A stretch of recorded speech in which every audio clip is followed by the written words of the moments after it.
Hi, welcome back guys. This is your friend, the Scion Fanfics. Back with amazing fanfiction. This is the series of What if Deku becomes Flashy Ninja? Now before starting, please give this video a like and subscribe to the channel if you want more videos like this. Now let's get into the fanfic. Chapter 1, A Fated Meeting. Blah blah me explaining some stuff. Blah blah, thoughts. Blah blah, speech. I am here, in bold is All Might speech. Oigaki is our favorite QB. SPOV. It's been 4,899 years, huh? I thought as I was on top of a mountain gazing down on Muzurifu City, which has once been the Hidden Leaf Village. But now, not even a speck of history is alive from the years. Humans have evolved and the concept of chakra is not even there. Instead, people are now being born with powers called quirks. Chakra is gone because those with quirks cannot have chakra in their bodies. I am the only being that is able to use chakra in this era. I then heard a voice, "Oi Naruto, don't forget about me, even though my brothers have all ascended to Afterlife, I am still here." Third-person POV. The individual now recognized as Naruto Uzumaki, one of the most powerful men to walk on Earth, which was previously elemental nations.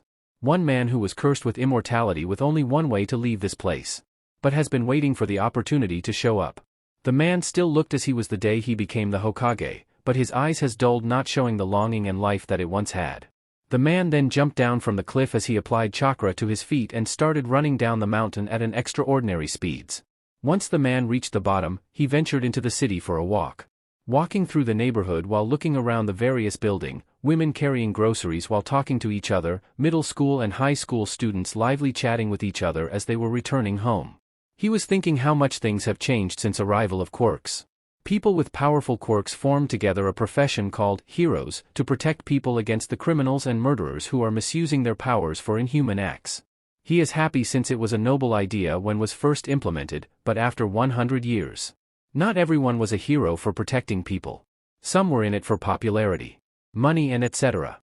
But not all of the heroes were like that, it was a small majority. Naruto was truly impressed by one hero named All Might. That man was stronger than Lady Tsunade, which was only achieved by his friend Sakura and her daughter Sarada.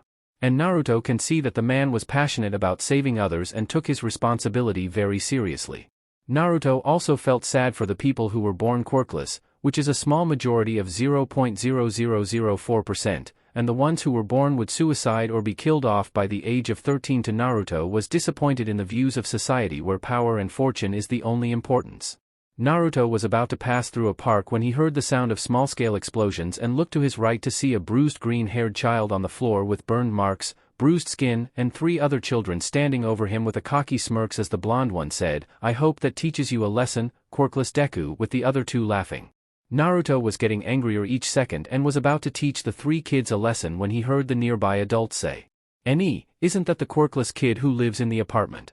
There are still these freaks around? I should keep my kids far away from him.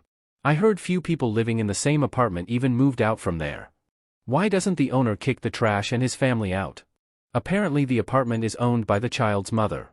I heard the boy's father divorced his mother for giving BRTH to a quirkless kid." Naruto was shocked hearing all the adults. He gritted his teeth as he could his childhood self in the same situation but was never beaten by anyone, maybe pushed around, but no one laid hands on him and just ignored and sneered his existence. The adult then started leaving and the 3 boys also left the green-haired child bleeding on the ground. Kurama then informed Naruto, "Oi Naruto. Snap out of it. The child will bleed to death if you don't help him." Naruto came back to reality as he ran towards the child and slowly lifted him and checked his pulse and injuries. Naruto then in his head said, "It's too late Kurama, the injuries are too severe. The kid will die unless he has someone like Yo." Naruto then got an idea. Naruto then said, "Oi Kurama. How would you feel if this kid becomes your next host?" Kurama was shocked with the sudden question but could see where Naruto came from. This child resembles Naruto in lots of ways. And Kurama was sure he can heal the child from the injuries, but he couldn't bring himself to leave Naruto when they have been together for more than 4,500 years. Naruto then thought, "I know this seems shocking to you, but I don't have a place in this world anymore Kurama. I can at least sacrifice myself for the future generation, but you have a place in this world still. You can nurture the future and I am sure this kid will be someone you can view as myself in the future, but we don't have much time Kurama, you have to decide quickly." Kurama then became silent as he responded, "Come to the mindscape Naruto." Naruto then finished sealing Izuku's body in a stasis seal so it doesn't get worse and teleported to his flying thunder god kunai he set up in his home and sat down as he went into his mindscape. Naruto arrived in his mindscape as he looked at Kurama, who was looking at him with a small smile, and Kurama said, "We have been through countless journeys together, Naruto, and I can see that your eyes get dimmer by each year passing. I guess it's finally time to use that and join your father and grandfather. And this will be my way of atoning for many things I did before you were born. I will train the warriors of the future. You just watch me." Kurama then put his fist forward for a fist bump as Naruto smiled with a small tear running down his cheek and fist bumped Kurama as they stared at each other for a few seconds as Naruto said, "Right, it's time for me to leave Earth," as Kurama nodded and Naruto then left his mindscape and came back to reality. Naruto then went through a set of hand signs and then placed his palm on Izuku as same seal which is on Naruto's stomach was formed on Izuku's stomach without the need of a key. Naruto can't seal the Kurama fully in the seal by himself, and the only way to do it is to summon the god of death Shinigami, who will seal Kurama alongside Naruto. Naruto then went through a set of seals as black smoke erupted out of him and became the form of the Shinigami as Naruto said, "I sacrifice myself for you to remove Kyuubi from my seal and seal it in this young child." The Shinigami smiled madly. He removed the Kyuubi out of Naruto, who experienced immense pain cause of it, and hen sealed it in the 8 trigram seal on Izuku with the help of Naruto as the Shinigami then clasped onto Naruto and swallowed him. Kurama, as soon as he felt the shift, opened his life and saw that he was not in a sewage mindscape of Naruto but in a appealing meadow filled with grass and a few trees and thought, "Wow, this kid has one hell of a mind." And then immediately worked on healing the child with his chakra and saw that he could only access his yin half and not the yang half and thought, Naruto must have sealed that half with a bit of his chakra so he can meet the child in the future and unlock it for him. Kurama was glad since the child is quirkless, meaning his life force is chakra since there is no other source. And Kurama's yin chakra will only enhance the coils instead of corrupting like his yang's chakra does. Kurama kept healing the child for a while as Izuku recovered mostly except for a few scars which Kurama couldn't heal. After 3 days, Izuku slowly opened his eyes as he heard a voice in his mind say, "Welcome back to the land of living child. This is my first book in AO3. Chapter 2, New Friendship and the Search begins. Blah blah me explaining some stuff. Blah blah, thoughts. Blah blah, speech. I am here, in bold is All Might speech. Oigaki is our favorite Kyuubi. Third person POV. Izuku just looked at what was in front of him for a second and screamed, "AHH, a big fox," and tried running away as fast as he can. Kurama was just looking at the scene with a smile as he caught the running kid with his tail and brought him up to his eyes. Izuku, who was caught, was waving his little hands everywhere as he said, "AHH, please don't eat me Fox, I am not very tasty." Fox chuckled a bit as he said, "Oi kid, I am not here to eat you, so calm down, okay?" Izuku, who heard the fox, opened his eyes with a curious expression and said, "Really? You are not going to eat me, Mr. Fox?" Kurama shook his head and Izuku let out a huge breath of relief and said, "Hello, Mr. Fox. My name is Izuku Midoriya." Kurama nodded his head as he slowly put Izuku on the ground and said, "Hello, child. My name is Kurama, or Kyuubi the Nine-Tailed Fox." Izuku then looked around as he said, "Where am I, Mr. Kurama? The last I remember was I was at a playground being beaten up by Kaken and his friends, and is the kid I was trying to save okay?" Kurama was thinking of what to tell the boy and then decided and said, "Well boy, I am your quirk, like one of those sentient quirks. I cannot appear outside you but I can give my power for you to use it." Izuku as in a daze as he asked while shaking, "Aryoutt telling me the TT truth, Mr. K Kurama, B but the doctor said T that I will NN never G gain a QQ quirk in my L life." Kurama's gaze softened, he understood what the kid was feeling. Kurama patted the head of the boy softly with his huge hand which has fur. Kurama then said, "I am not lying kid, there might be some things I am not telling but you have to grow up to hear those. For now I will help you, okay? Don't inform anyone though." Izuku nodded his head faster than ever and said, "But Mr. Kurama, I must inform my mother though. She always worries about me." Kurama then remembered about the fact that Izuku is quirkless so he has chakra as life source. Kurama then came up with a mini lie and told, "Since I am inside you, meaning, the energy that I have is also with you as your life source, you can train in that too as well as my energy, but we will put off training my energy till future when you grow. Until then, you focus on the training the energy inside you. Okay?" Little Izuku nodded his head excitedly as he said, "Then I can tell mom that my quirk is controlling an energy inside my body then. I hope I can learn a lot as a student from you, Mr. Kurama." Kurama smiled as he said, "I hope I can help you become a hero then." Izuku then put forward his fist forward as he smiled and said, "I am glad I met you, Mr. Kurama. Kurama froze for a bit as he stared at the fist and then gave a smirk as he put forward his fist and gave the kid a fist bump. Kurama then said, well kid, we are not done yet, we need to unlock your energy for you to control and use it. Izuku brought his fist back. He said, whoa. How do I do that, Mr. Kurama? Kurama then thought about it for a minute and said, I will tell you later kid, first you got to get home, your parent must be worried. You were unconscious for 3 days. Izuku then began to run around in panic as he yelled, AHHH, MOM is gonna be worried. How do I get back? Where am I? He then stops and looks at Kurama, who is amused with the situation, and asked, Mr. Kurama, how do I get out from here? Kurama then smirked as he said, well kid, just imagine yourself leaving the place since we are in your mind after all. Izuku nodded his head as he then closed his eyes to concentrate. Izuku opened his eyes to see he is in some type of cave. He looked around as he heard, yo kid, remember the location of this cave, okay? The opening has an illusion, so you need to know the location to come back here. Izuku was confused as he asked, why do I need to come back here, Mr. Kurama, and you can speak with me? Kurama then answered, you don't have to speak loud kid, I can hear your thoughts, just think when you have to speak to me or else others will think you are a weirdo.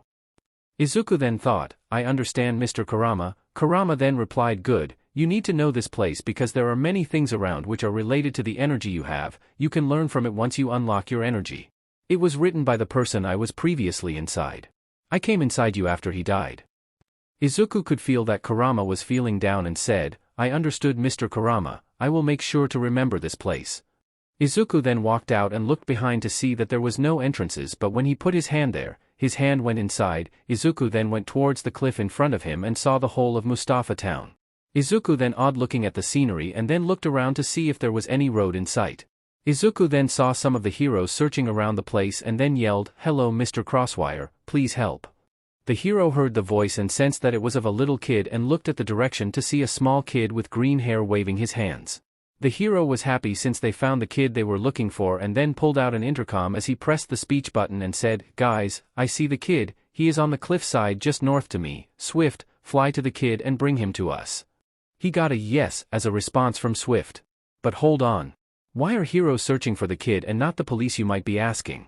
Let's go 3 days back to Inko's POV. Izuku, can you hear me? I have searched every corner near the park but I can't find Izuku. I have asked around with his photo but everyone said they didn't see him. It's 8 p.m, he was supposed to be back by 5 p.m, maybe I should call Mitsuki now, she will help me. I dialed Mitsuki's number as the phone rang for a few seconds and I heard a voice, hello Inko? It's rare for you to call when it is this late. Inko then hurriedly said, oh my god Mitsuki, I don't know what to do. Izuku hasn't come home till now and I have searched the whole park and the nearby area but didn't find him. Mitsuki from the phone replied, what? But Katsuki came home on time, I will ask my son and come there, just wait a few minutes. The phone call was ended as I sat down on the bench, I don't know what to do. Please be safe Izuku. Third person POV. We see in Bakugo's household as Mitsuki just ended the call, she immediately ran to her son's room and slammed open the door as she asked Katsuki, have you seen Izuku? He is missing right now, his mother is searching everywhere. Katsuki acted shocked but he thought, I hope I didn't accidentally blast him to death, but why does Aunt Inko even care for that useless Deku? Katsuki then replied, no old hag, I have left before him, I don't know what happened. Mitsuki could see that her son wasn't worried much and was a bit suspicious but forgot because her nephew is still missing. She immediately went to her bedroom and woke up her husband and said, Masaru wake up, Inko called me and said Izuku is missing, we have to help find him. Masaru who just woke up only heard the words, Izuku is missing and his eyes shot up. He immediately got out of the bed, the couple changed their clothes and went running out of the house since the park is nearby. Katsuki who saw them running from his window sneered as he said to himself, why do they even care for a quirkless Deku like him, they should be glad he is gone. Mitsuki and Masaru reached the park and saw Inko in tears on a bench. Mitsuki ran to her and hugged Inko as she said, don't worry Inko, we will find Izuchan soon. Let's go to the police office. The three ran to the nearby police station. Inside the police station we see 3 men who are playing pokers, all 3 are a bit obese which is obvious from their uniforms looking ready to tear away. The middle one said, man, I am glad I became a police, heroes are doing our work, all we have to do is little work and the pay is good too. The other 2 laughed as Mitsuki barged into the P.S and the 3 then became alert and the right corner officer asked, what is the problem ma'am? Mitsuki hurriedly answered, officer, my friend's child is missing, he is only 5-year-old boy and his name is Izuku Midoriya. The officer then looked at his companion and said, "Run the database and search the name Izuku Midoriya and print out his details and picture." The one who received the command got to word as Inko and Masaru was sitting in the lobby waiting to hear from the cops or Mitsuki. The cop who was going through database saw the kid's details, and when he saw the Quirk description, he immediately thought, "Why waste our time for a freak, better tell the chief to pass the case to heroes." The office got the print and whispered in his chief's ear, "Chief, it says that the kid is quirkless, it better to hand it to the heroes than waste our time on some trash kid." The chief also mentally agreed as they went towards Mitsuki, and the chief said, "I am sorry ma'am, you have to take this case to the detectives or heroes, the area is not under jurisdiction, I don't think we can save this kid." Mitsuki wanted to immediately argue, but from the way the man mentioned Izuku she knew that this is another one of those who think quirkless are trash. Rather than wasting her time, she thought it would be better to not waste time and go to nearby hero agency. She did say one thing though, "I hope you better have a good excuse when you get a report saying you are fired." The chief panicked and was gonna stop her, but Mitsuki already stormed out of there. Blah blah me explaining some stuff. Blah blah, thoughts. Blah blah, speech. I am here, in bold is All Might speech. Oigaki is our favorite QB.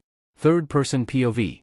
Mitsuki, Inko and Masaru just left the police station as they ran towards a nearby hero agency. Mitsuki then said, "I can't believe they are letting the fact that Izuku's quirkless is the deciding factor for them to take up a case. And this happened right in the same neighborhood, how dare they lie that the area is not in their jurisdiction." Masaru, who was just as angry but was less vocal about it, said, "I will make sure to call the head inspector and inform this so he can take care of those people at the station." Mitsuki, still fuming, nodded her head as she looked at Inko, who was running ahead of her with tears constantly rolling down her face. They arrived at a hero agency called the Walkers, which is quite well known in the area for the number of heroes in the agency and their efforts to keep the neighborhood safe. Inko and Mitsuki rushed in as Masaru stopped outside to call the head inspector. Mitsuki and Inko came to the reception as Mitsuki yelled, "Please, you have to help us, my friend's son is missing, he is only 5-year-old, we searched the surrounding but didn't find him till now." The receptionist immediately pressed a blue button as an alarm rang, and in a few seconds, some of the available heroes gathered as the receptionist explained them the situation. The heroes then came towards Inko as one of the male hero asked, "Ma'am, do you have his recent picture for us to identify him and some details?" Inko nodded as she gave the picture of Izuku over to the heroes and told them a few of his constant habits and Izuku's details.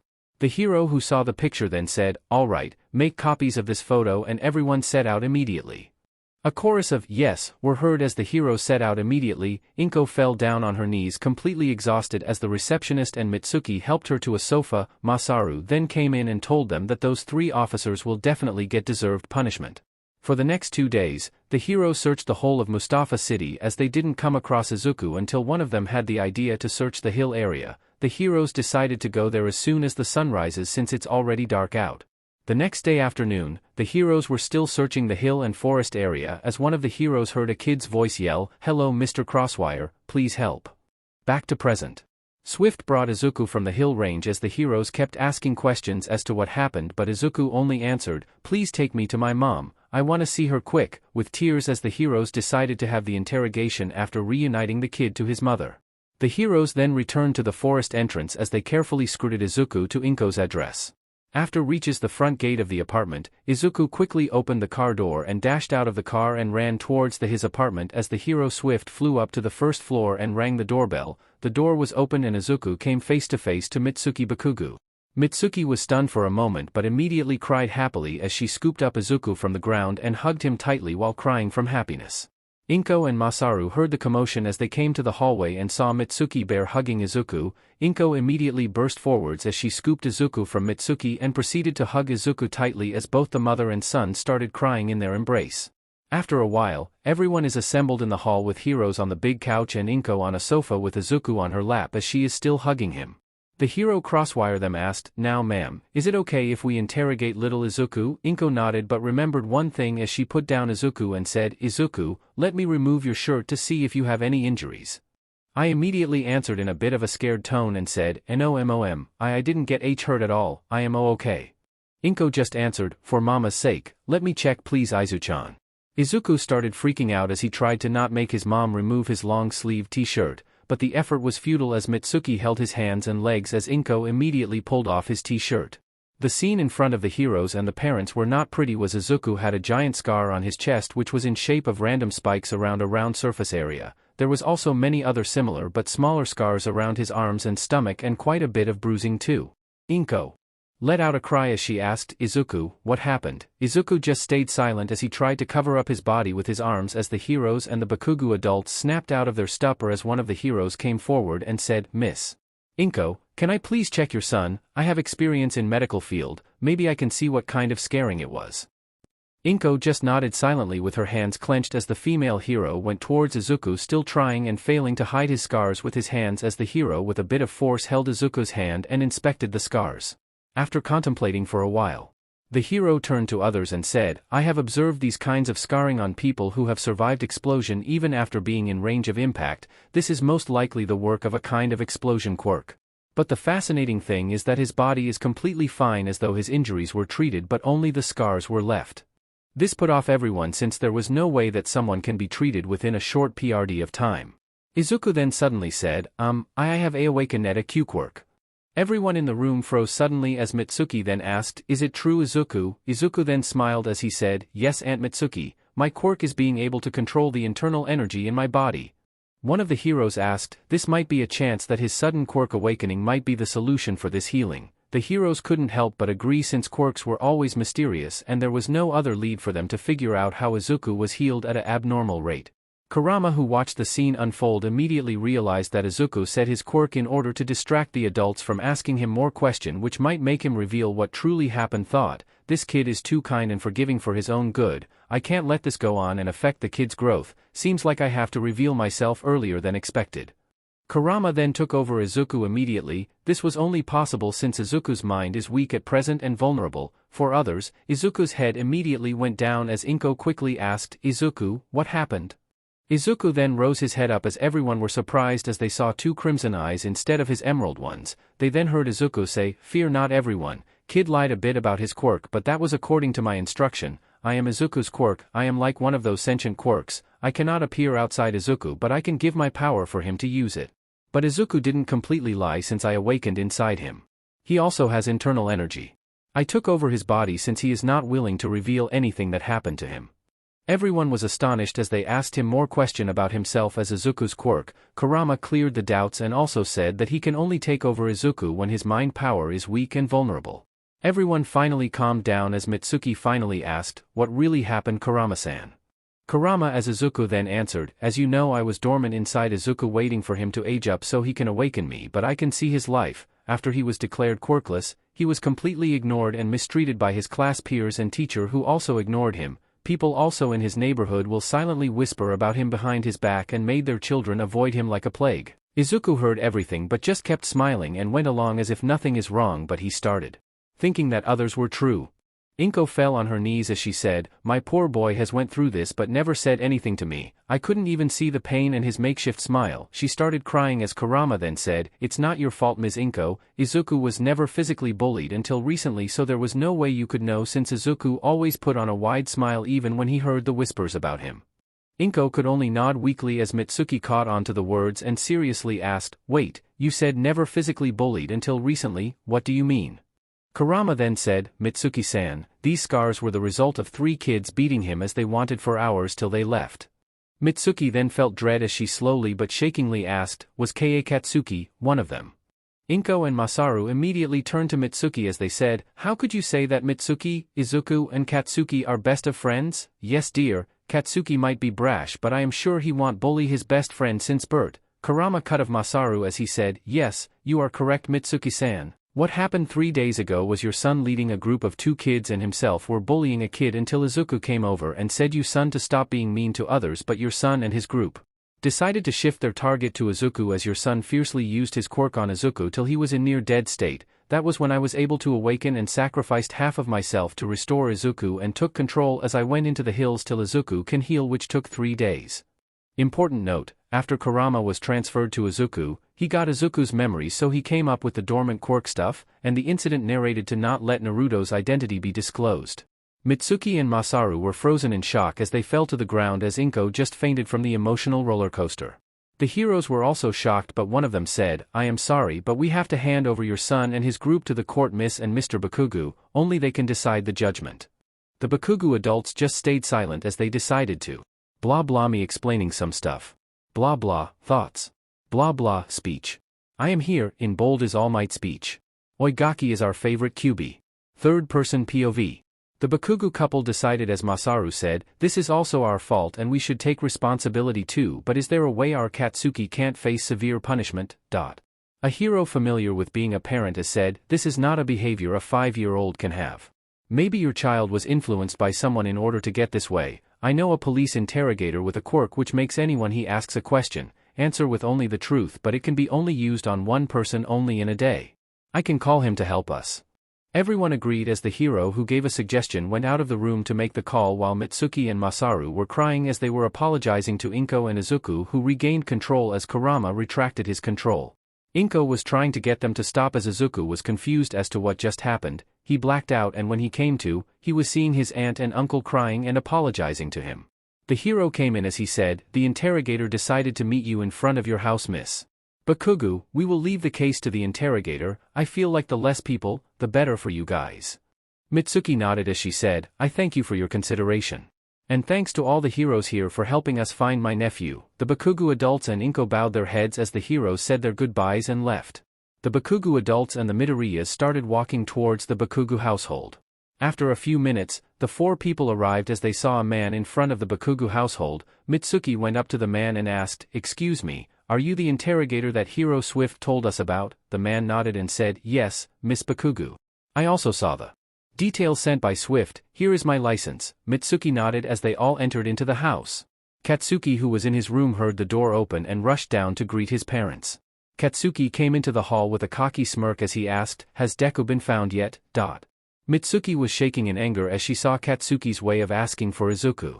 Katsuki then opened his eyes and flinched seeing his aunt Inko and Izuku right in front of his parents, with Izuku hiding behind his aunt, and thought, "Sheet.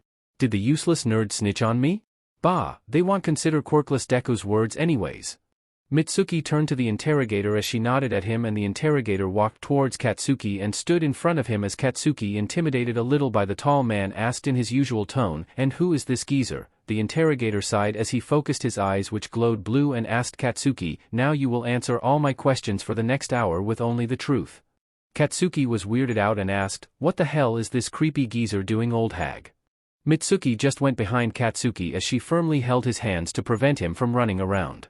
The interrogator then asked, "Now, is it true that you have used your quirk multiple times on Izuku Midoriya with intention to severely harm him 3 days ago?" Katsuki tried to lie by trying to saying he doesn't know what this geezer is talking about him, but his mouth automatically answered, "Yes, I did." Mitsuki flinched as tears were slowing coming out, but she firmly held on to Katsuki as he yelled, "What the hell is going on? Why is my mouth answering on its own? Old hag, I didn't do anything to Deku." Mitsuki ignored him as the interrogator asked, "Why do you call Izuku Midoriya as Deku?" Katsuki's mouth again automatically answered, "Because he is quirkless and a freak and useless, so he is a Deku." Mitsuki started taking large breaths in order to calm herself down as the interrogator asked, "Why do you think yourself better than Izuku Midoriya?" Katsuki at this point gave up as he glared at Izuku, and his mouth said, "Because he is a quirkless freak while I am born with a great quirk and everyone praises me while they hate him." Inko was sobbing while hugging her son, who was trying to console her.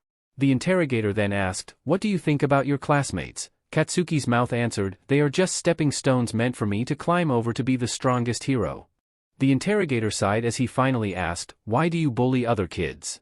Katsuki's mouth answered, "Obviously because they got weak, useless and freakish quirks. They don't deserve to be in same place as me, the future #1 hero." Even the interrogator was mad at this point but asked another question, "How do you feel about Izuku Midoriya been found and your parents and aunt working hard to find him these past 3 days?" Katsuki's mouth answered, "I wish that Deku just died, he is a freak anyways. I don't know why old hag and old man even bother to care to search for a quirkless freak when they have a perfect child with them, and Aunt Inko should have just left Deku to die or starve." Mitsuki with shivering arms let go of Katsuki as she was muttering to herself, How did my child become like this? Is this my fault?" Masaru couldn't help his wife because he was also lamenting the same way as his wife, whereas Inko was horrified by what she heard from who she viewed as her good nephew and her son's best friend. Even the interrogator couldn't believe what he was hearing from a 5-year-old. He then asked, "Why do you think that Izuku Midoriya should just die?" Katsuki then laughed as his mouth answered, "I mean, everyone in this neighborhood and school hate that Deku, why should I not hate him too? He ruins my figure being in the same class as me and he looks down on me and try to help me when he is just a useless freak." The interrogator finally deactivated his quirk as Katsuki, who was free from his mother's arms, then jumped at Izuku yelling, "You quirkless freak, you dare snitch on me, I should have killed you, but I will now." Suddenly Katsuki stopped moving mid-air as his outline was glowing pink as the Bakugo family looked at Inko, who was glaring death at Katsuki with tears in her eyes as she said, "You dare to come near my child, I will not control myself." The detective placed quirk-canceling bracelets on Katsuki as Masaru tied him up on a chair as Katsuki started shouting, "Release me, old man, why do you guys even care for that quirkless freak? You should be glad that I am killing him." Masaru brought out some tape as he taped Katsuki's mouth shut as he fell onto his knees sobbing. Mitsuki came to console her husband, but she has also started crying again. Inko then said, "I am gonna sell that apartment complex and move somewhere far away where no one lives. I will take care of Izuku's education online after consulting some schools. I can't allow my child to grow in such a tainted community." The Bakugo adults couldn't look at Inko in her eyes as they nodded. The interrogator sighed as he looked at Masaru and said, "Mr. Masaru, I think it's better for you as a head judge to make judgment right now. What will happen to your child? I am pretty sure that you don't want this matter to go public." Masaru whipped off his tears as he answered, "Since there was a clear evidence that Katsuki Bakugo is responsible for attempt to murder, bullying, illegal usage of quirk, but due to being massively influenced by society around him and not properly guided by his parents, and since the child is still very young, he has to go through rehabilitation and will wear quirkless bracelets for the rest of his childhood till teenage. His behavior will be monitored closely, and if there is no improvement in himself, he will be proceeded to jail as he reaches teenage. It is advised for him to change schools and his family to move to another city. The family is to pay a fine of $10,000 towards the victim's family as compensation." The interrogator nodded as he gave his regards and left. Inko also left after failing to control herself around Katsuki. The police came after an hour as they placed quirkless bracelet on Katsuki and a camera on a bracelet on his hand, only to be removed during toilet time or bath time. Katsuki was yelled at by his parents as they tried to make him understand what he did was wrong, but Katsuki was just confused to why his parents even bother about the quirkless freak. Sorry that the chapter is a bit small today, but it only to specify on the perspective of Katsuki and his punishment. Blah blah me explaining some stuff. Blah blah, thoughts. Blah blah, speech. I am here, in bold is All Might speech. Oigaki is our favorite QB. Third person POV. Right after Inko and Izuku got home, Inko started crying while hugging Izuku and apologizing immensely for various things, as Izuku also started crying as he felt like a burden got off his shoulders as he was tired of not showing his mother how sad he was while listening to people hating on him and his mother.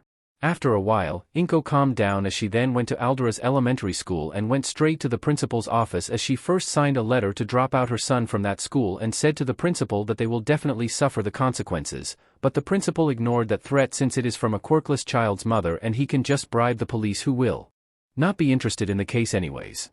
After that, Inko went back to the apartment and called out a meeting for all the tenants. The tenants living here were at least neutral to Izuku as they didn't hate nor like him but treated him like a human at least.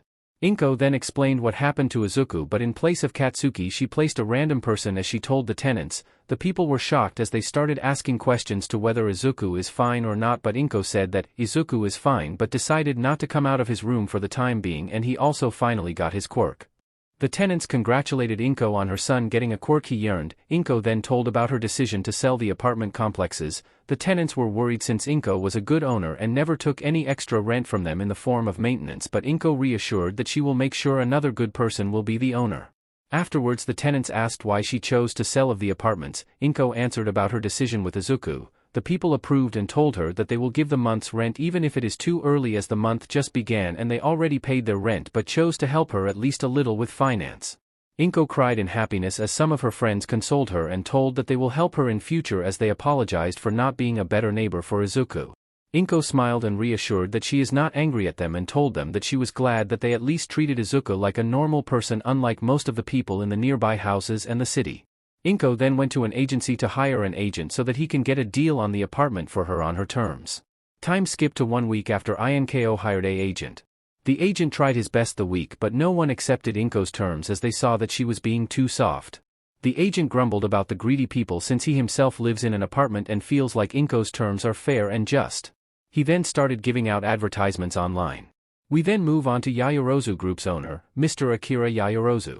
One of the richest people on earth with industries and companies set up worldwide, has a secret that no one knows except his wife. He is quirkless too, but his parents covered up that fact by having his quirk listed as business IQ, and trained him in the business field so that the cover-up will work. Akira was looking to buy apartments or a huge empty field so he can construct an apartment to his company employees at an affordable rent rate, since many of his employees live in apartments who take unfair amount of money from them in the form of repairs. He heard about these while viewing the hidden cameras in the lunch area. Those hidden cameras are generally to clear out any bad worms in the company. He just came across an advertisement for the sale of 4 apartment complexes. He saw the images and saw that they were well maintained and spacious. He then called for his secretary and told her to see if anyone in the company presently lives in that apartment, and if they do, then ask them to meet him. After an hour, the secretary came back with a 30-year-old man. The man looked nervous even though he knew why he was called here. Akira asked about the present owner of the apartments the man was staying at. The man told him how she was with them and about her struggles being a single mom of a quirkless child. Akira gave full attention once he heard that the owner has a quirkless child and slowly started interrogating his employee. The employee, with the hope that the director can help the Midoriya family, told everything that Inko has told them and left after Akira told that he needs some time to process. After the man left, Akira has an unreadable face, a 5-year kid introduced to these horrors in life just because he was quirkless. Akira could only think how he could have been in the kid's place if it wasn't for his parents. Akira decided that he will buy the apartment complex along with agreeing with the present owner's rules. He can always add a few more complexes since the land also had a lot of empty space.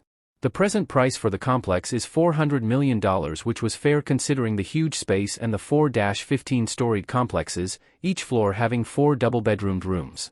Meaning, each complex has 60 individual living spaces, and combined with other 3 complexes, that is a total of 240 individual double bedrooms.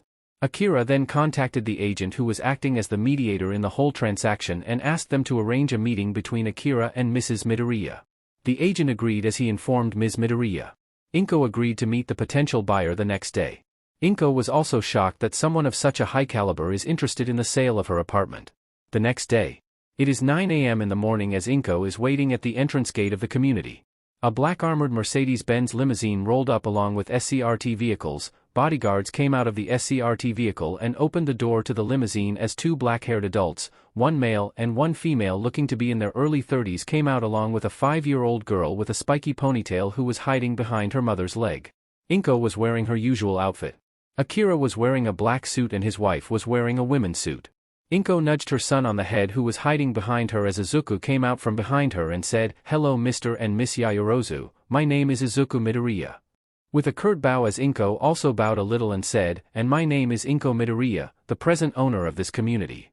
The Yaoyorozu family also gave a curt bow. Akira came forward and said, "Hello Midoriya family, my name is Akira and here is my wife Athena and my daughter Momo." Momo gave a shy wave as Inko smiled and said, "Please come in, would you want to see the property first?" Akira nodded and said, "We would like to see the property, and if it is possible, how about having little Izuku show our daughter to the playground? They will be bored with us." Inko thought about it a little and turned to Izuku who had a nervous expression and said, "Well son, why don't you go play with Momo-chan in the playground then?" Izuku slowly nodded as he walked before Momo and said, Do you want to play with me?" Momo gave a shy nod as she said with a small voice, I would like to play with you." Izuku gave a smile as he said, "Please follow me to the play ground." And started running as Momo let out a gasp in surprise and ran behind trying to keep up. The adults watched their kids run off with a smile as Akira asked a few bodyguards to follow the kids and let Inko show them the community. After an hour, the tour was done as the adults were a bit exhausted and Inko invited them to her house for a rest and some tea as the Yaoyorozu couple accepted. After a while, Inko served them the tea as Akira then said, "Ms. Inko, the community is nice and well maintained, the foundations are also solid for any future expansion." Inko smiled as she said, "Well, my father owned a construction company, he then as a gift for me built this community and sold off his company." Akira nodded for the explanation as Athena then asked, "Well Miss Inko, how about you tell us about little Izuku?" Inko put on a complicated expression as she said, "It's not easy to explain for me." Akira then sent a signal to the guards to leave the room. After the guards left the rooms, Akira then smiled and said, "Don't worry, miss. Inko, please don't reveal it to anyone, but I am also a quirkless person. My parents hid the fact by having it written as my quirk is business IQ.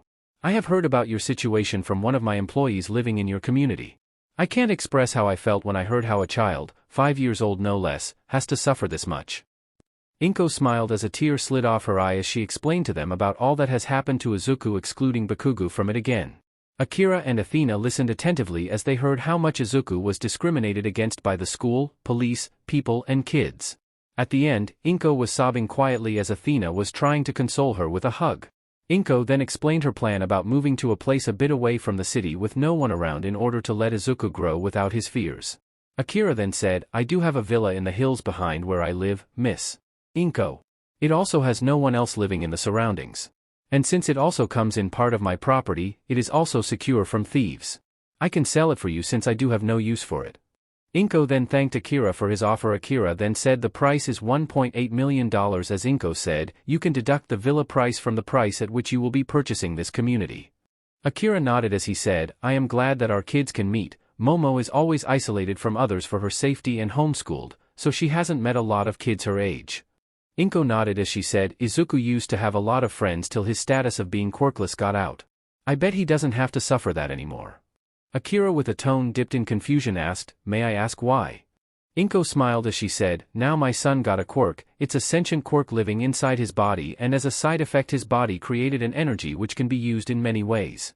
Akira smiled as he said, "That is really good. I hope little Izuku can recover from what happened till now." Inko let out a small smile as she said, "Well, Izuku chose to not talk unless I tell him to, or unless it's a person close to him. He is scared that even if he got his quirk, he would still be hurt if he gets close to anyone." Akira sighed as Athena spoke, "Such misfortune at a tender age of I hope our Momo and Izuku-chan can help each other even if it's a little." Inko smiled as she said, "I hope that too. Blah blah me explaining some stuff. Blah blah, thoughts. Blah blah, speech. I am here, in bold is All Might speech. Oigaki is our favorite QB. Third-person POV. Izuku and Momo have just arrived in the playground, and Izuku is still keeping a bit of distance away, not wanting to get close easily to the new girl as he said, This is the P playground where all the kids in the A apartment play." Momo looked around in awe at the well-maintained swings, slides, ladders, and a few mixed ones as she said, "Well, this is my first time in a playground. I always liked books in the L library." Izuku could relate a bit as when he stopped going outside since all his friends turned on him, he also started reading more and more books. Izuku then saw Momo looking at him with a bright look of expectation as to see which they would play first. Izuku sighed as he pointed to the slide and ran towards it with Momo in tow. Izuku, even though is more cautious with people, is thinking, this is a nice meeting. Time skip, 2 hours. Inko and Izuku were towards the limousine leaving from the gate as Inko turned to Izuku and asked, "Well Izuku, was Momo a nice playmate?" Izuku thought for a bit and said, "She is en nice mama, but what about my school?" Inko then said, "Let's go in and then talk Izuku." Izuku nodded and held his mom's hand as they went inside their room. Izuku and Inko in their complex sat on the sofa as Inko said, "Sweetie, for now I think it's best you get homeschooled till you are in your teens or 12 years old, that way you can have more time to train your quirk like your teacher wants you to." Izuku was shocked as he thought, Mr. Kurama, how does my mom know about you?"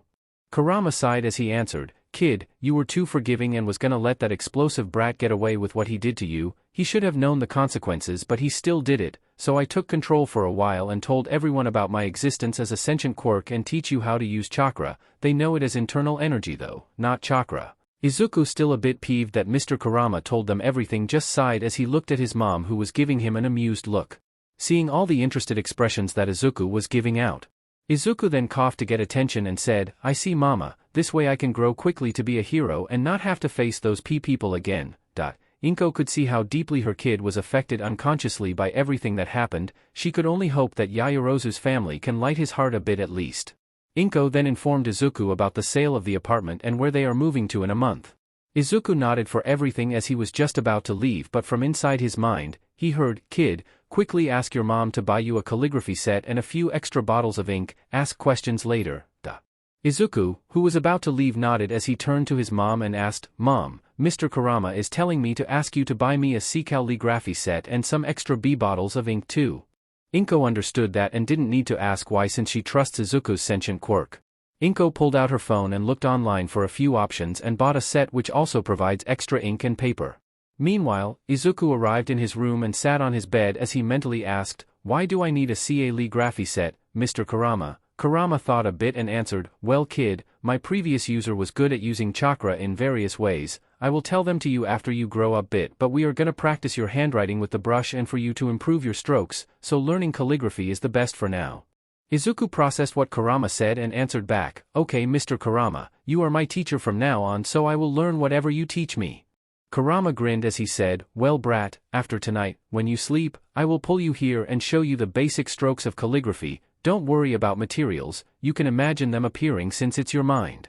Izuku nodded as he played around with his toys but stopped after a few minutes as he was losing interest in them and turned on the computer to start watching about heroics before something was recommending to him in the home page of HeroTube. It was a video named Parkour and Speed Running Basics for All Ages. Izuku mentally asked, "Will this be good for me to watch and try to learn Mr. Kurama?" Kurama looked and thought a bit as he answered, "Yep, it will be very good. Running and acrobatic exercises don't affect your growth and it's a good way to build a stable body from when I actually start training you and conditioning your body." Izuku nodded as he added the video to his playlist for future reference before starting to watch the video. It showed the best way and the best distance to slowly increase the leg power, speed and stamina of the body and some exercises to help train the body in flexibility. And some steps on how to do a forward roll and backward roll. Izuku took out his notes and wrote them down in a scribbly manner. After a while, Inko called Izuku for dinner. Izuku went down and sat on the table where food was ready to be eaten. Time skip. After dinner, Izuku went to his room and laid down on his bed and after a few minutes had fallen asleep. Kurama, seeing that Izuku has fallen asleep, has pulled him to his consciousness as little Izuku arrived, a bit dazed with how he arrived but nothing painful. He looked in childish awe at the size of the fox with bunny-like ears and normal hands with nails.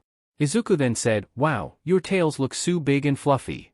Kurama smiled a bit but said, "We will get to my tails at some other time, but for now let me show you the basic strokes of calligraphy. Now let me summon a calligraphy set my size, you see it, and try to summon it smaller, to fit for you." Izuku nodded as Kurama summoned himself a calligraphy set.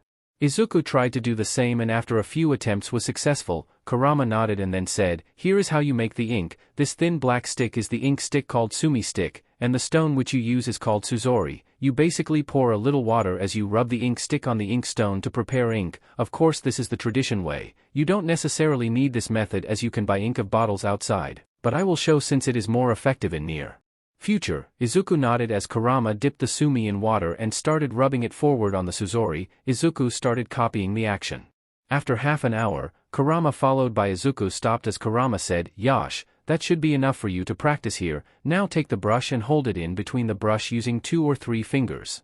Kurama showed Izuku, who with some difficulty managed to hold it. Kurama then instructed, "Now I will write the 44 basic strokes of Japanese calligraphy. These are used to form the kanji for different seals that we will learn later. For now see as I write the basic strokes and you will practice them for a week. I will then test you with them." Kurama slowly started displaying the strokes on the paper so that Izuku can follow the hand movement. After 15 minutes Kurama was done and looked at Izuku's paper and saw that Izuku did well for a first-timer but had a few rookie mistakes which Kurama pointed out as Izuku just listened intently and nodded and went back to redo again and again. Time skip, 2 hours. Kurama has to applaud the patience of the boy who is still diligently practicing the basic strokes. Kurama in the latest practice paper saw that Izuku was able to do it almost perfectly but a few mistakes on edges. Kurama smiled as he thought, "Nice to see the amount of dedication and patience the kid has, unlike all of my previous Jinchurikis. I can tell this kid will go far, surpassing Minato and Mito Uzumaki in the Fuinjutsu field. I shall slowly send my chakra in his muscles and bones while he does exercises so I won't affect his natural growth but can make him fast. Very fast. A ninja must be fast in order to accomplish many things and save many people." Kurama then called out to Izuku and said, "That is enough for now Izuku, you can sleep now. Practice in your free time and don't forget how ink is made. It is much cheaper than buying ink bottles. Tell your mom to get the sumi stick and ink stone, okay?" Izuku nodded as he asked, "How do I leave this place Mr. Kurama?" Kurama instead in explaining just sent a small burst of chakra sending Izuku back to real life. Izuku opened his eyes and saw he was in his bedroom and the time is 10 p.m. Izuku then closed his eyes and after a few minutes, fell asleep. Blah blah me explaining some stuff. Blah blah, thoughts. Blah blah, speech. I am here, in bold is All Might speech. Oigaki is our favorite QB. Third-person POV. Izuku woke up at 7 a.m., normal time for him, and went towards the kitchen and saw his mom was humming while preparing breakfast. Izuku slowly came behind her and gave her a hug as he said, "Good morning, Mom." Inko smiled as she put aside the flat spoon and knelt down to give Izuku a return hug, and she said, "Good morning, Izuku, how was your sleep?" Izuku answered, "It was good, Mom. Sensei is starting to teach me strokes of Japanese calligraphy." Inko was suddenly a bit worried as she asked, "Oh, are you okay, sweetie? Do you still feel sleepy?" Izuku shook his head as he answered, "No, Mom, I feel the same as I always do when I wake up." Inko let out a breath of relief that Izuku is still getting his healthy sleep despite him learning in his mind. Izuku then said, "Also, Mama, Sensei taught me how to make ink, so you don't have to buy all the costly ink bottles." Inko, seemingly interested, asked, "Oh? And tell me how?" Izuku nodded as he explained about the ink stick and ink stone, and that one ink stick can provide almost as much as 2 bottles of ink, and that an ink stick is only $1. Inko was shocked but happy that Izuku's quirk was able to teach such useful knowledge as she said, "Well, Izuku, I will buy only ink sticks from now on then, also some empty ink bottles to store the ink." Ding ding ding ding, the sound of the doorbell was heard as Inko exclaimed, "Ah! That must be the DLVRY man with your calligraphy," said Izuku. "Wait a minute, I will get them." Izuku nodded as Inko went down to receive the DLVRY. After a few minutes, Inko came back up as she gave the set to Izuku and asked him to show what he had learned in his lesson with his teacher. Izuku nodded as he opened the set, opened an ink bottle and kept it near the paper he will use to demonstrate. Izuku then got the ink brush out and let out a small breath and closed his eyes as he asked in his mind, "Mr. Kurama, can you show me the basic strokes one time on that paper, so I can practice?" Izuku in response received the image of the same paper that Kurama showed last night. Izuku, memorizing the first 10 strokes, opened his eyes and dipped the brush tip in ink, rubbed it on edge of bottle to get rid of the extra ink and started doing the strokes. Izuku then again closed his eyes to memorize the next 10 strokes and repeated the same till he wrote all 44 on 2 papers and then showed them to his mother.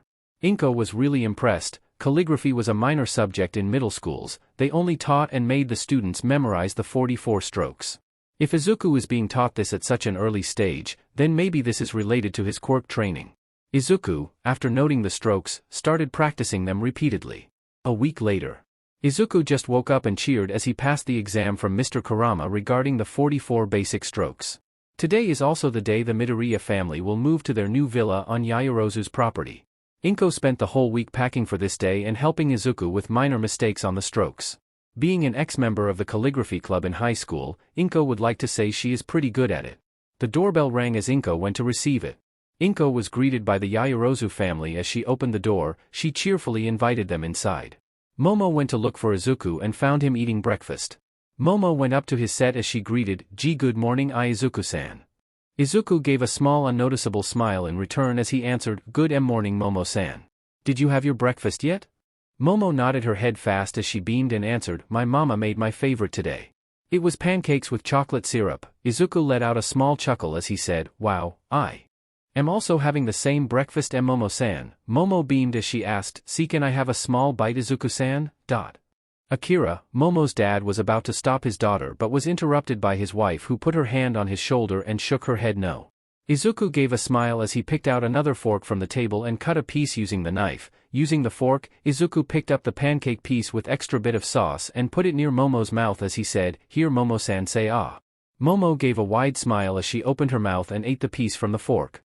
Momo bounced on her feet as she smiled brightly and exclaimed, "So tasty, Inko-san's pancakes are so good." Izuku smiled in agreement.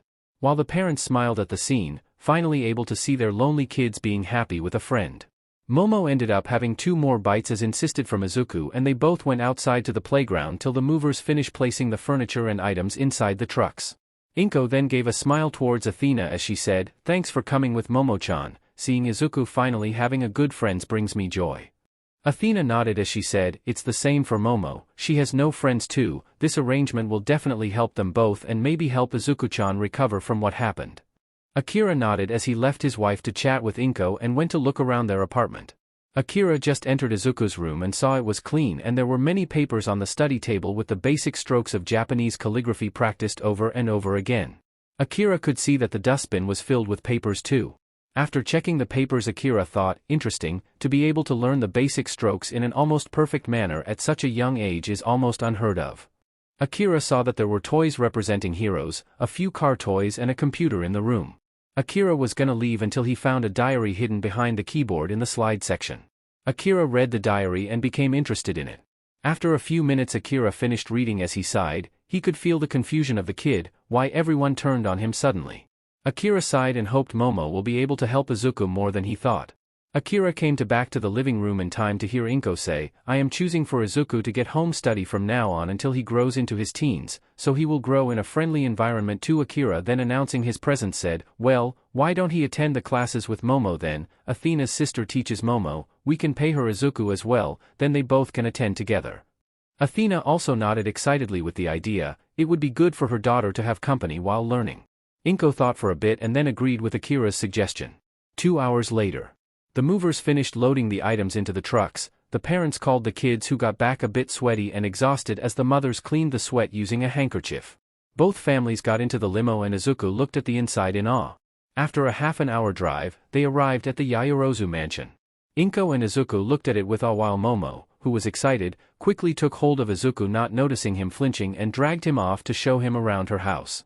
The parents laughed at Momo's bubbliness and followed the kids in. Athena then turned to Inko and said, it will take a day for the maids to clean up the villa, so please spend today in our house. We can introduce my sister to Izuku too and see how their first session together goes. Inko was a bit reluctant at first, but after a bit of insistence from the pair, she agreed. The kids spent an hour in Momo's play area till they were called for lunch. After eating lunch, which was a bit awkward for Inko, not used to being served, both families waited for Athena's sister to explain the situation to her. A few minutes later, an almost carbon copy to Athena appeared, just being a few cm short. As Athena greeted, hi Elena, it's been a week, has the commotion due to your promotion died down? Elena sighed and nodded as she said, yeah it has, so who are the guests? Wani-san. Athena promptly explained the situation quietly without the kids hearing it, and Elena was fuming by the end of it, that BSTRD school, I think my husband, who is a lawyer, can help with this case. Midoriya-san. Inko gratefully nodded and asked for the pay. At first Elena denied, but after being fiercely insisted by Inko, Elena relented and accepted the fees.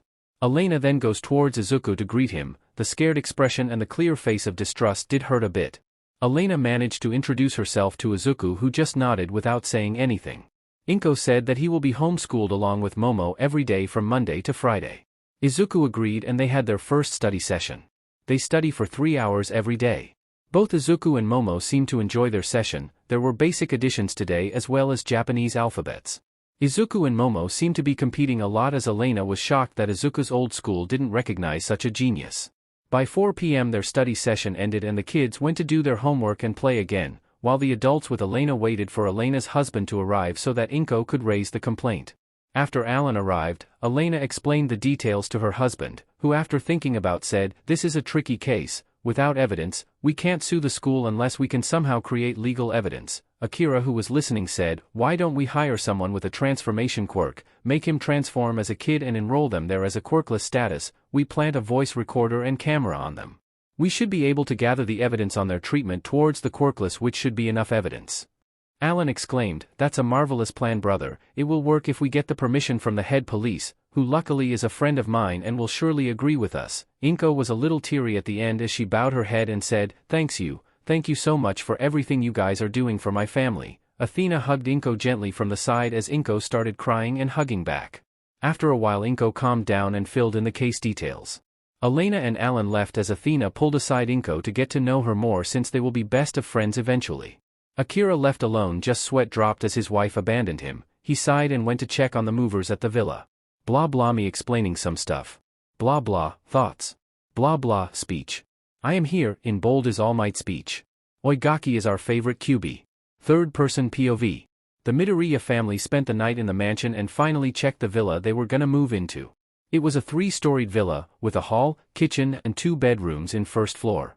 Lounge, play area and another bedroom in the second floor and a whole floor for gym on third. Inko decided that she and Izuku will sleep in one room till she is sure that he doesn't have any recurring nightmares. The furniture was already fitted. Izuku went to him and his mom's room and saw there was a king-size bed for both of them. Inko and Izuku already finished their breakfast and Izuku then went to the gym floor to see what is there.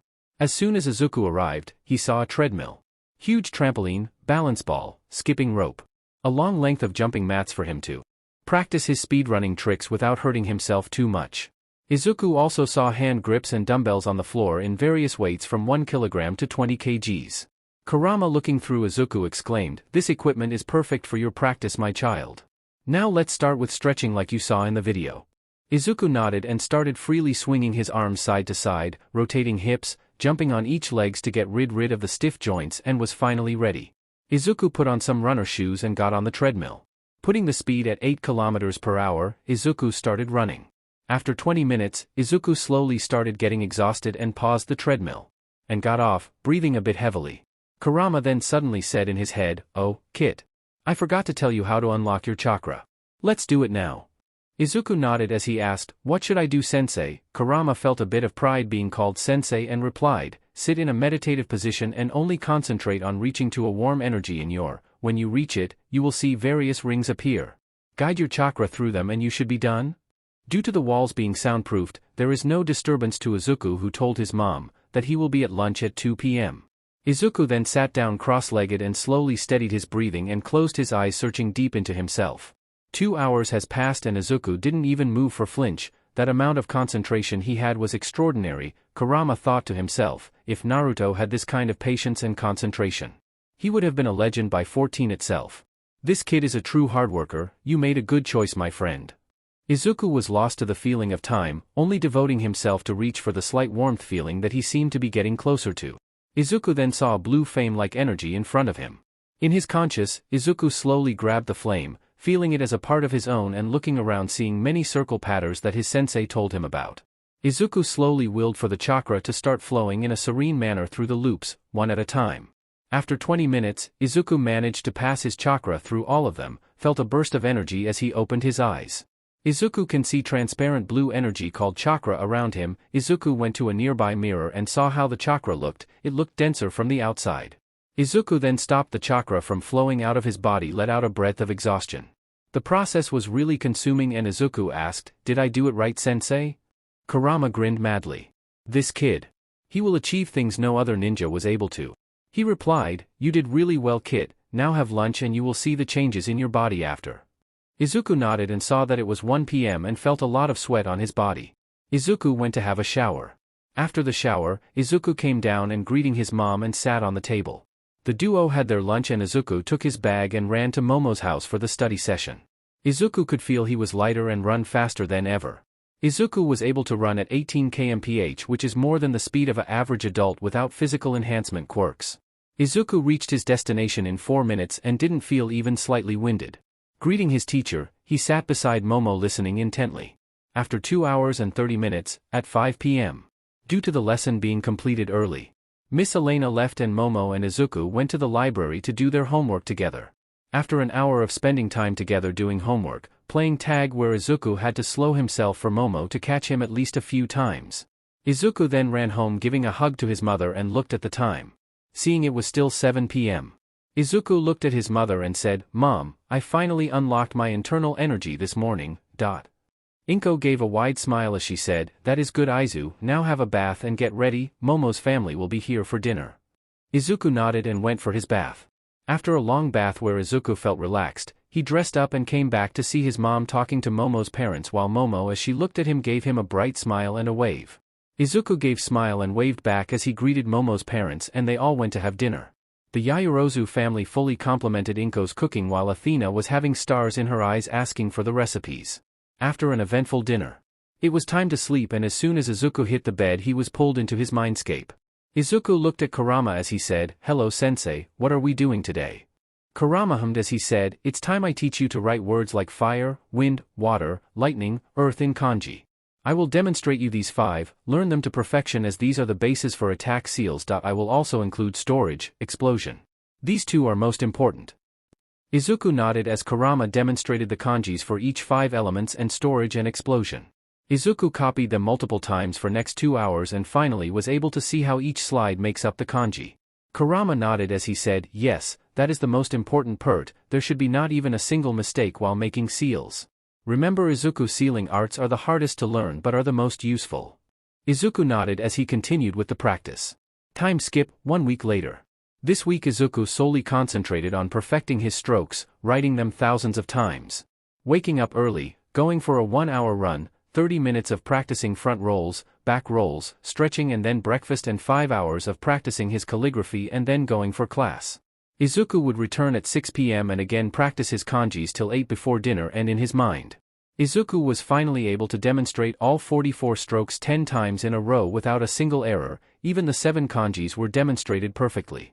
Izuku just finished running on the treadmill, found he was running at 16 kmph for an hour and he was mildly exhausted. Izuku also noted that he was able to lift the 7 kg dumbbell in one hand to do reps but put it off till he grows up. Seeing that Izuku has also just completed his parkour training, Kurama said, "Kit, it's time you start learning chakra controlling exercises. You have a large amount after all." It's true, Izuku already has Chunin level chakra. Izuku nodded as he asked, "What is the first exercise, Sensei?" Kurama then answered, "Go out, and pick a leek from a tree and attach it to your forehead only using chakra. I will give you the next exercise once you can hold the leaf for 1 hour." Izuku nodded as he ran out and plucked a leaf from and sat under the tree as he put the leaf on his forehead and channeled chakra to the place. Immediately the leaf blew away as Kurama said, "That was too much chakra, Kit." Izuku nodded as he got a plan and then plucked another keep and kept it on his palm. Izuku slowly added minuscule amount of chakra into it. Slowly he felt the leaf stick to his palm. Recognizing the amount of chakra, Izuku then held the leaf on his head and slowly added chakra till he felt the leaf stick. Izuku let go of the leaf and after sticking to his head for a minute, the leaf fell off. Kurama was shocked at the thought process of the kid. Izuku without knowing follows the way called work hard while also working smart. Meaning working hard in a smart way.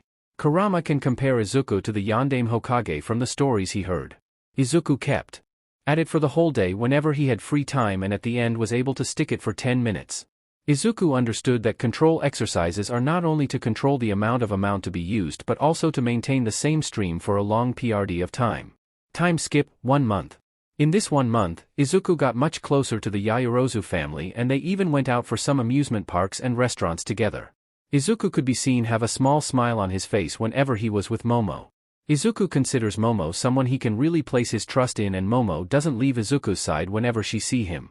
Izuku was able to mstr the leaf exercise in a week but made it hard on himself but doing the same exercise but with multiple leaves on different parts of his body like legs, knees, arms.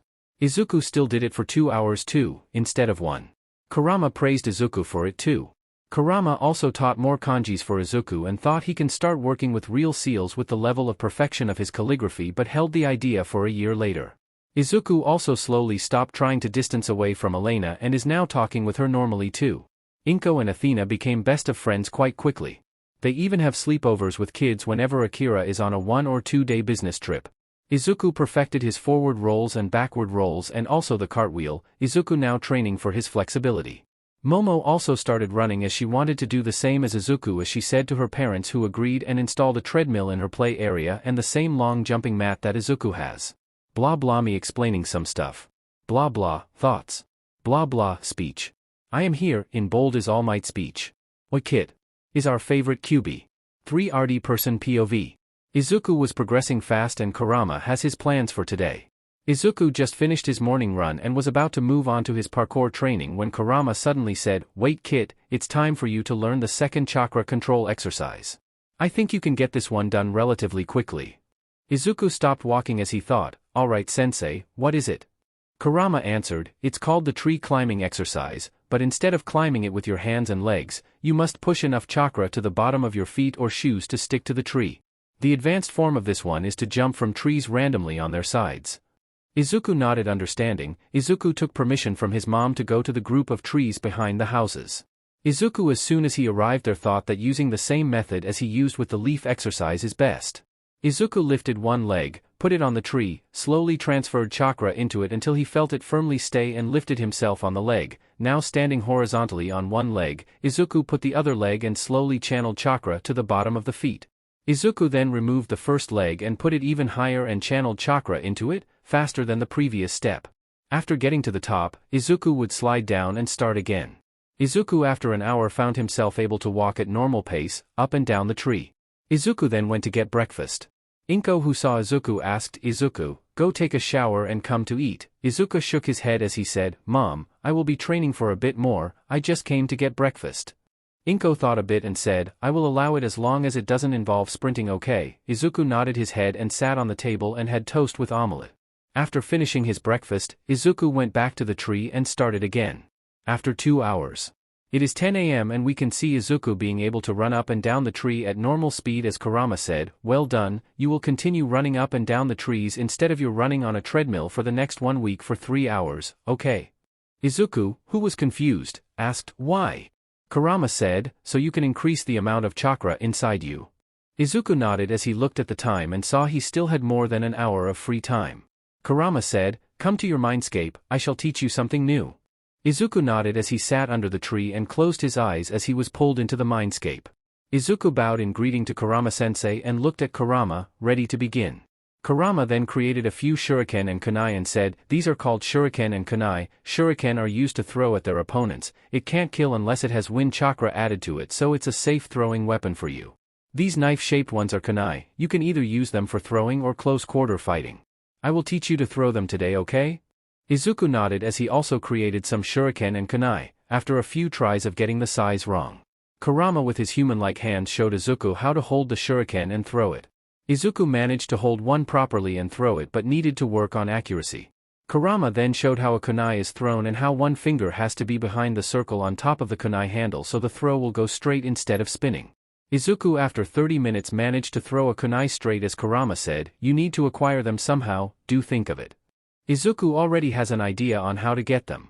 Izuku heard that Momo's dad has a quirk related to IQ, which means Momo must have gotten her quirk from her mother. Izuku woke up out of his mindscape and looked to see he still had 30 minutes before he had to go home. Izuku ran towards the Yaoyorozu's estate at his top speed. Arriving in 2 minutes. Izuku went towards a maid and asked, excuse me maid-san. Do you know where Momo-chan's mom is? The maid smiled and led Izuku to Athena's room. Izuku knocked on the door and after hearing a, come in, from inside, Izuku entered and saw Athena on her bed reading a book. Izuku then said, hi auntie. Athena was surprised to see Izuku visit her all of a sudden but welcomed it as she asked, Izu-chan, do you need any help? Izuku went inside and sat on the bed and said, auntie, your quirk is same as Momo's right? Athena chuckled and said, it's similar but I can only make things with metals. Izuku then asked, auntie can you make me some shuriken and kunai? Athena was shocked for a second as she said, but why do you need such sharp things Izuku?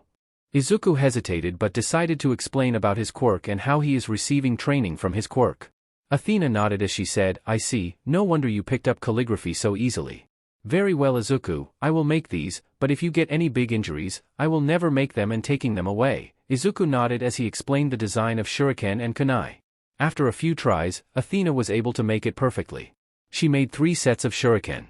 12 in each set and 1 set of kunai, 12 kunai.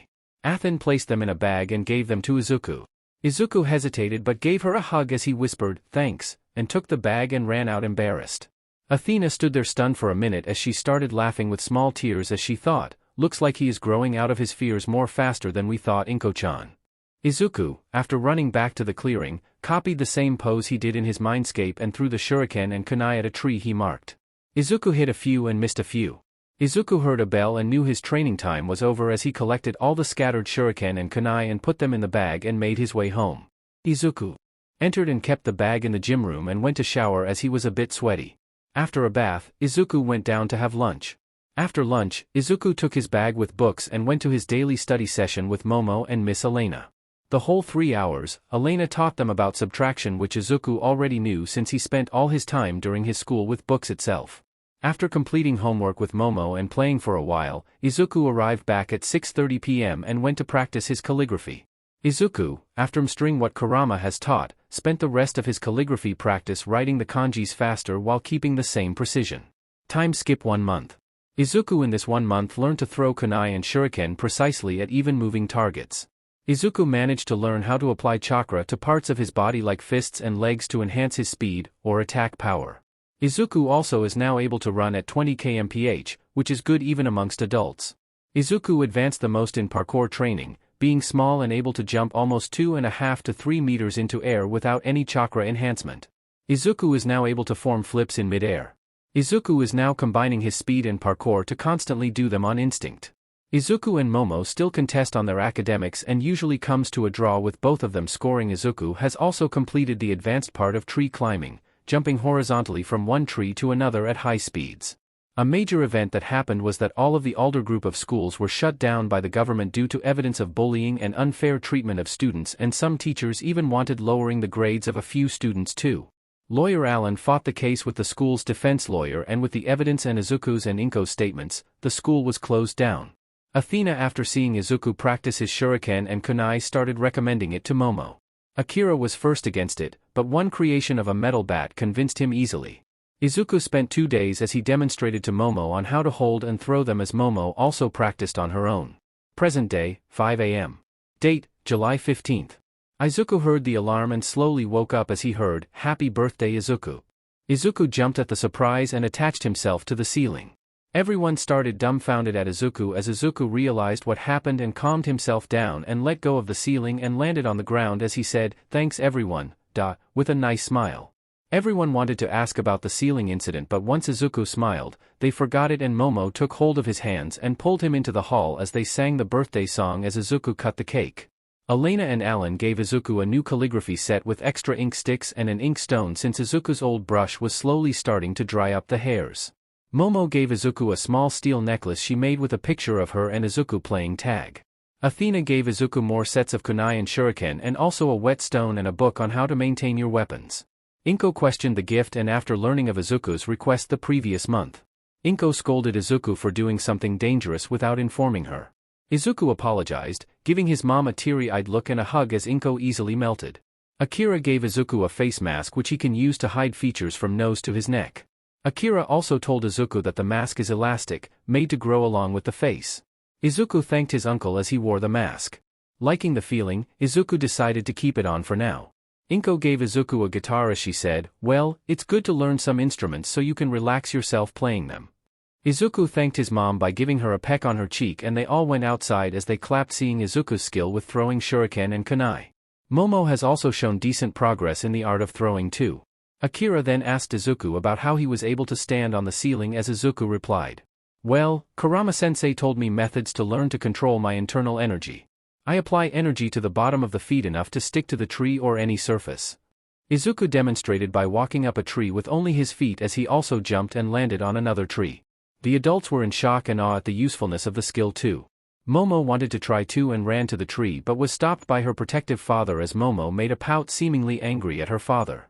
Then after everyone showed their own talents, the party group went back home to treat themselves to Inko's delicious home cooking. Blah blah me explaining some stuff. Blah blah, thoughts. Blah blah, speech. I am here, in bold is All Might speech. Oi kid. Is our favorite QB. Third person POV. It's been 3 years since Izuku's 6th birthday. Izuku grew to be 130 centimeters or 4 feet 3 inches. Kurama has taught Izuku water walking and Sanban balancing. Izuku has also learned the method of infusing chakra to increase one's speed and one's strength. Even without any enhancement, Izuku himself can run at 35 miles per hour. Izuku trained himself on how to punch and kick from Kurama, who showed Izuku memories of Naruto learning Minato's hummingbird style. Izuku was the best suited for the style which aims to be able to dance around your opponent's moves with speed and precision and hit at pressure points and joints using chakra-enhanced attack. Hummingbird style was something Izuku has spent 2 years on. Another major achievement is Izuku's Fuinjutsu skills. All the time Izuku spent on mastering his use of calligraphy paid off as he was instantly able to learn the seals no matter how complex. Izuku has learned the different kinds of storage seals, explosion seals which Izuku attaches on his shurikens. Izuku learned some complex seals like resistance seals and how to apply weight seals to metals, and also learned stasis seals where living things can be stored in a time freeze. The downside is that for a human or animal to be stored in it, the human has to either be unconscious or dead. Izuku's latest learning is the 5-element seal. Izuku found one thing: he can seal any quirk which is related to elements and sub-elements except for enhancement quirks, mutation quirks, and quirks related to mind. Izuku on that day found out how terrifying Fuinjutsu is. Now Izuku is learning to form seals with chakra itself, not with ink or paper. Kurama explained that being able to make seals with only solid chakra is the best and fastest way to make seals on the spot, and the seals can be strengthened with more chakra. Izuku has improved in the shuriken jutsu field, now being at the Jonin level.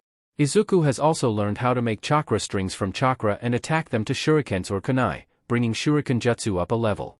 Izuku is now very fluent in parkour, managing to cram them in his instinct. Izuku found he can use parkour to build up momentum for some attacks too. The social life of Izuku remained the same over the 3 years. One thing is Izuku wore his mask all the time. Even while eating, it is a small genjutsu Izuku learns and applies to the surroundings when eating. Coming to ninjutsu, Izuku learned the 3 basic ones, being the substitution technique, a body clone technique which only created a visual clone with no characteristics. Now we have Izuku's present favorite, the body flicker technique, where you apply an appropriate amount of chakra to travel to a place in mind in a straight line. Izuku, when first learning the jutsu, thought, can't I upgrade this to use in battle? Izuku found that the lowest possible amount of chakra in body flicker can make him go 5m. Izuku hit trees and had different injuries as he mstred his first speed-related technique he named Flash Step. Since all Izuku needs is 1 step and he disappears. The only disadvantage is that in mid-movement you can move your body to be in an appropriate attack state in the middle of a body flicker, but Izuku can manage to flicker to appropriate blind spots in order to attack, which he demonstrated against Kurama in a training match. Izuku with age developed an innate skill of sensing people. Izuku, when closing eyes, can see the outline of people due to the small amount of chakra they have to live. Izuku trained upon this skill with the help of Kurama and is now able to feel the location of someone he wants wherever in the range of 20 meters. Momo has also grown alongside Izuku, still being the same height as him, as Momo still has the same personality that Izuku is thankful for, but in the face of a stranger, Momo's face becomes neutral and her tone becomes like a young lady's speech. Momo has also learned shuriken jutsu to a high degree. Momo, seeing Izuku make chakra strings to attack to his kunai or shuriken before throwing to guide them mid-air, also has managed to make a thin, strong thread out of her fingertips to attach to the shuriken or kunai and control them. Momo has to do some strength training in order to be able to move the shuriken mid-air with string by just using her fingers. Momo's parents praised her for her creative mind and Izuku praised her too. Momo has learned how to use weapons over time. Momo would practice against Izuku, who will use completely blunt kunai. The parents themselves got close to each other, with Athena spending a lot of time at Inko's house along with Momo when Akira is at work most of the day. They also had countless sleepovers too. Izuku and Momo grew up close to each other. Izuku told Momo about his quirk and about himself before Momo came into his life. It was an emotional night where Momo didn't dare leave Izuku alone. We have Akira, who has been on a mission for the past 2 years. Izuku has not revealed his face at all in 2.5 years and everyone is trying to get even a glimpse of it. One day after his plans died out, Akira tried to catch Izuku, who would just use the flash step to appear a bit away from Akira. It was funny for the girls to see a grown man struggle to even catch Izuku. Now, at present time, it's been 3 years and 3 months since Izuku has started training. Kurama held off the most important part, which is strength and speed training through resistance seals, which Kurama waited till Izuku was at least 9, since by then, the body would have its first growth spurt. Kurama remembered during his time in Kushina when Minato in his late teens one day came to her and told her to apply the resistance seals on his body. Kurama then looked at Izuku's hands, which had a storage seal in his right hand storing kunais and another storage seal in his left hand containing shuriken. Kurama had to admit, not carrying anything in person increases his efficiency during battle. Izuku just has to pulse a little bit of chakra and the desired number or kunai or shuriken would appear in his hand. Izuku, who just went through his birthday, is now in his mindscape, looking at Kurama. Kurama then said, "Today, I will teach you a jutsu called Shadow Clone Jutsu. You can create actual physical clones with this jutsu. They will have the same strength as speed as your but are dispelled in one good hit." The one crazy thing about shadow clones is that it passes memories and experience back to the original when it is dismissed. Meaning you can use it to train your ninjutsu, chakra control and taijutsu stances faster. Izuku was in awe at the description of the jutsu and asked, "Wait, can you practice Fuinjutsu too?" Kurama nodded his head as he showed the appropriate hand seals to Izuku. Izuku, after repeating the hand seals, produced 50 clones. Kurama then warned Izuku not to dispel them all at once. Izuku nodded as he slowly dismissed them in the group of 10. Due to the shadow clones doing nothing, Izuku didn't get any headache. Kurama then said, "Use the shadow clone to apply resistance seals at LVL1 on your back." Izuku nodded as he went back to his body and closed his eyes, effectively sleeping but with his sensing abilities in full swing. Time skip, next day morning. 5 a.m. Izuku woke up as he brushed his teeth and did a face wash and picked up his calligraphy set and went to his training area. Izuku did some hand seals and a shadow clone came into existence. Izuku said, "Draw a level 1 resistance on my back." The clone nodded as it took a minute for it to skillfully complete the pattern. Izuku applied chakra, activating it as Izuku tried walking forwards. Found himself putting double as much effort. Izuku said, how long till I get used to this sensei? Kurama then explained, Minato took at least 2 months to train back to his normal speed at resistance level 1, but with me inside you and constantly repairing and upgrading the straining muscles, I reckon a 1.5 month. There are only 5 levels to this. Meaning 5 times what I have now is the limit of the resistance seals. Izuku nodded at the explanation as he walked back home. Izuku already was feeling the strain as his mother asked, Izu-chan, why do you seem so exhausted?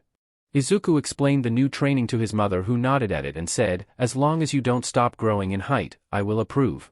Izuku explained the details about the seals as Inko approved, and Izuku had some juice and went right back to training. Izuku felt like he was training for the first time again in his life with the exhaustion he is feeling right now. Izuku can definitely feel it. I will have to go through those horrible muscle cramps again. Time skip, the next day. Yep, Izuku was right. Izuku is now going through the training once again, but with the cramps making it more hard.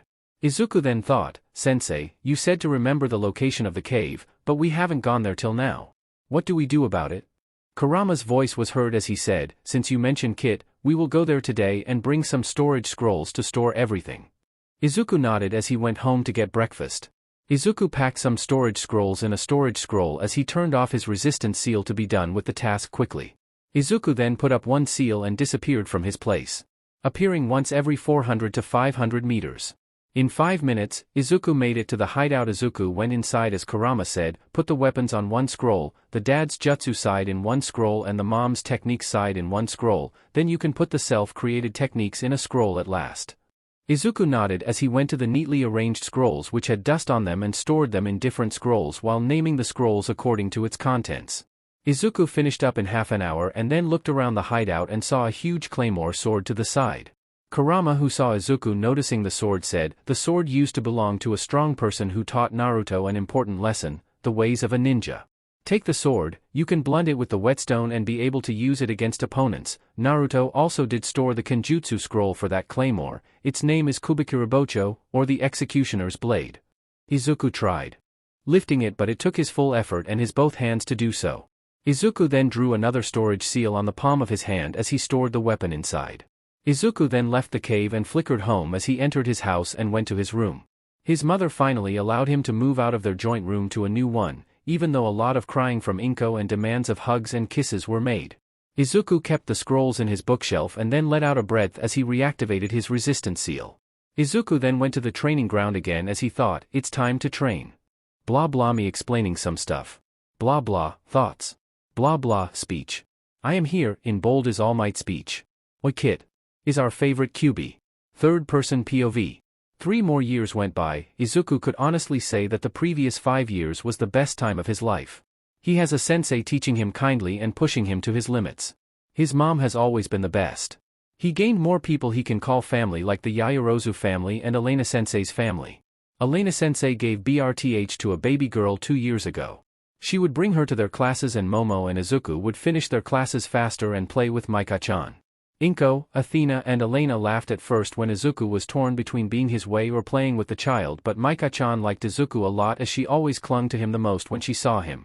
Momo was always jealous of the fact Maika-chan liked Izuku more than her, and was very expressive about it, showing the biggest pout on her face. Momo and Izuku have grown to be much closer after that sleepover where Izuku explained his past before meeting her. Akira was still on his mission of unmasking Izuku's face, which even Inko hadn't seen. Kurama laughed as he remembered the struggles Naruto's old team went through to try to unmask Kakashi. Another biggest change in Izuku is that his hair has started becoming orange in the edges. Kurama was shocked as Izuku's genes as a Uzumaki started coming out. At first Kurama thought it was due to Izuku's family being descendants, but then remembered that Naruto stored his chakra in Izuku, which must have gotten Izuku the Uzumaki genes. Izuku's progress in Fuinjutsu skyrocketed.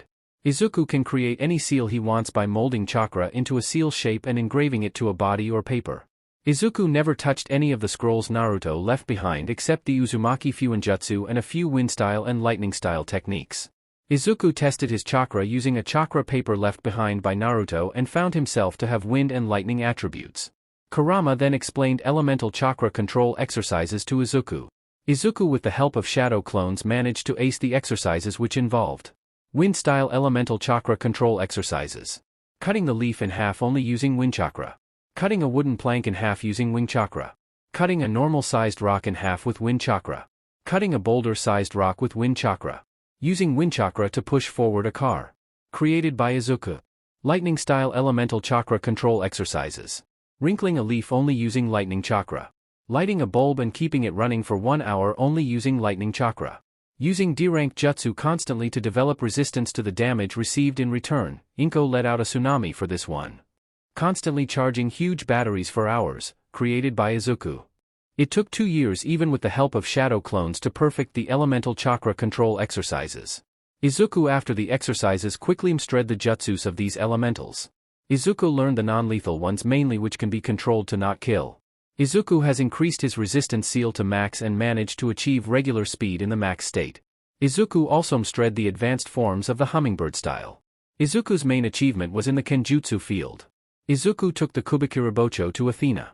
Athena after studying the metal was able to make a match with a fusion of few other metals as she broke down the Kubikirabocho and made a new one with the same shape but blunted the sharp cutting side to almost round so Izuku can cause huge damage, but not killing blows.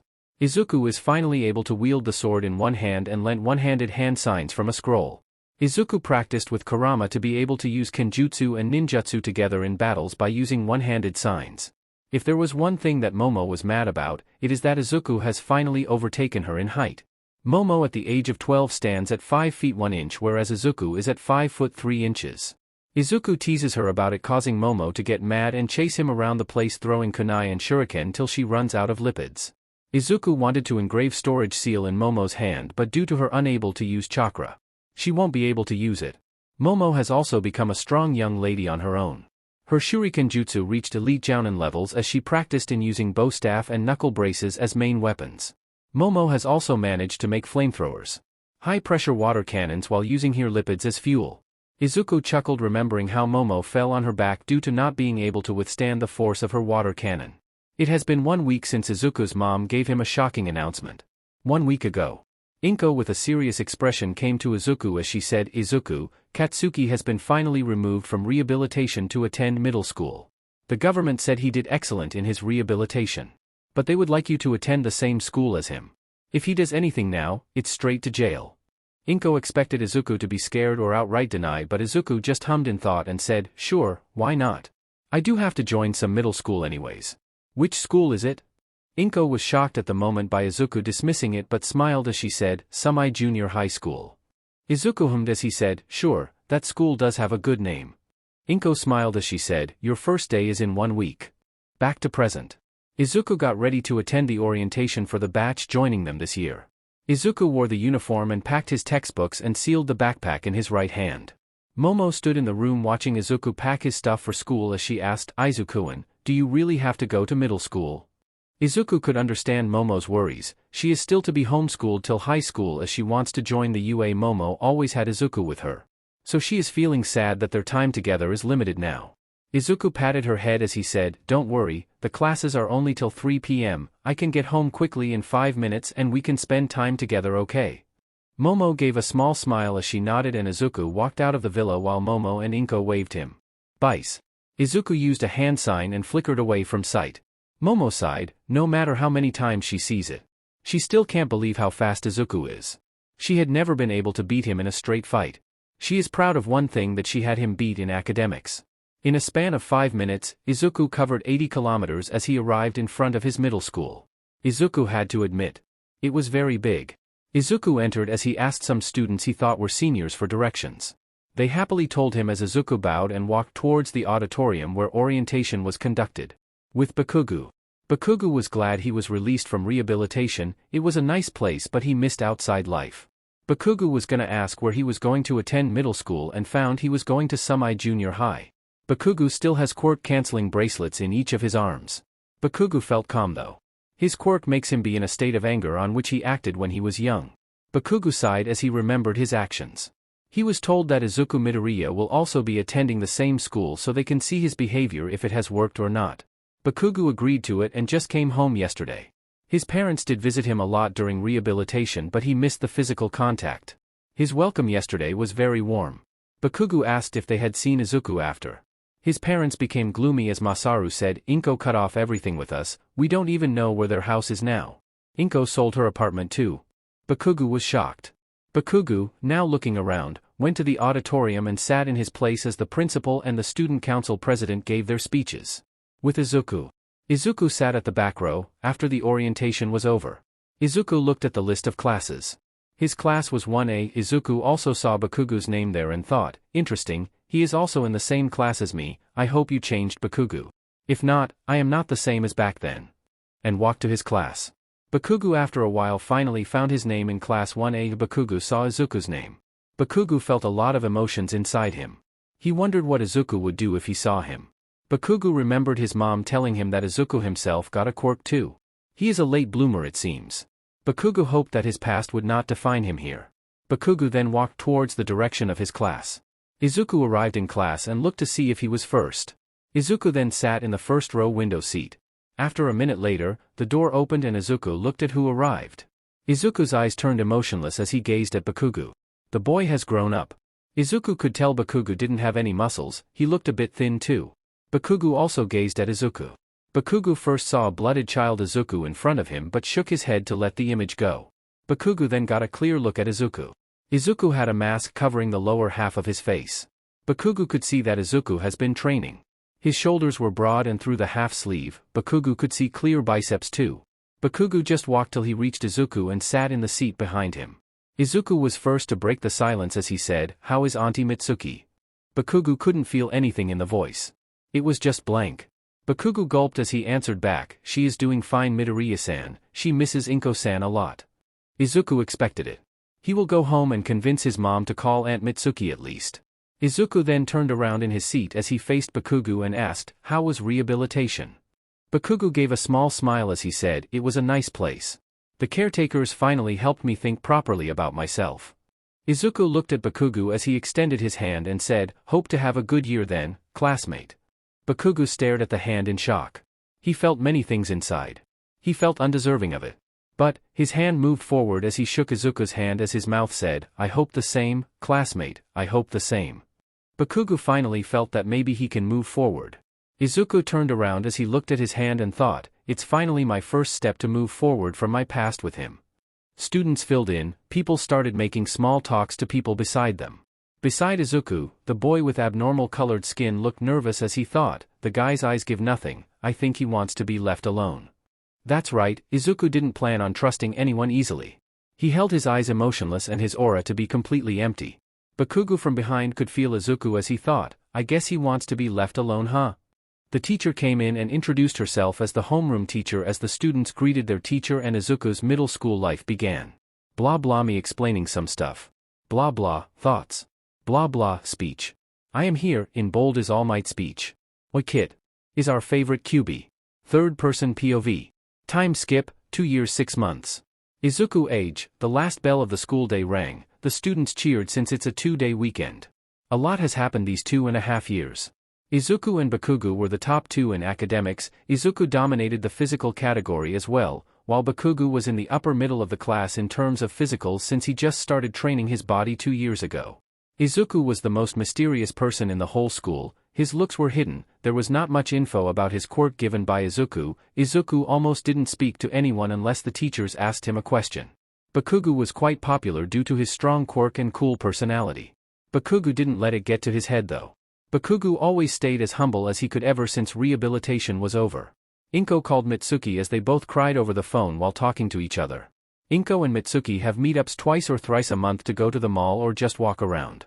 Inko was still not ready to see Katsuki. Momo was really lonely without Izuku when he went to school, but Momo started training more in her free time to get stronger. Izuku would hang out as much as he can with Momo on the last 3 to 4 days of the week. Momo's stamina training given by Kurama and Izuku paid off rewardingly. Izuku started making seals with only chakra. Izuku, after working hard for 1 year, finally cracked the Flying God Thunder Jutsu. Izuku made his own formula. Izuku is able to use it but not perfectly, and it takes a large amount of chakra. Izuku then held off further training till after the junior high ends and they got the 3-month vacation. Izuku finally was able to produce chains from chakra after string, making the seals from chakra. Izuku is presently able to control 4 chains perfectly from his back. Izuku also studied a scroll which says that upon reaching 10 chains, it is possible to form a barrier which is strong enough to stop Kurama's attack. Izuku took his flash step to another level by using lightning chakra to increase the speed of the techniques. It was painful at the beginning, but after a 1 month of training along with shadow clones paid off, Izuku named it Lightning Step Dash. It's not much chakra consuming and is best for short-range fights.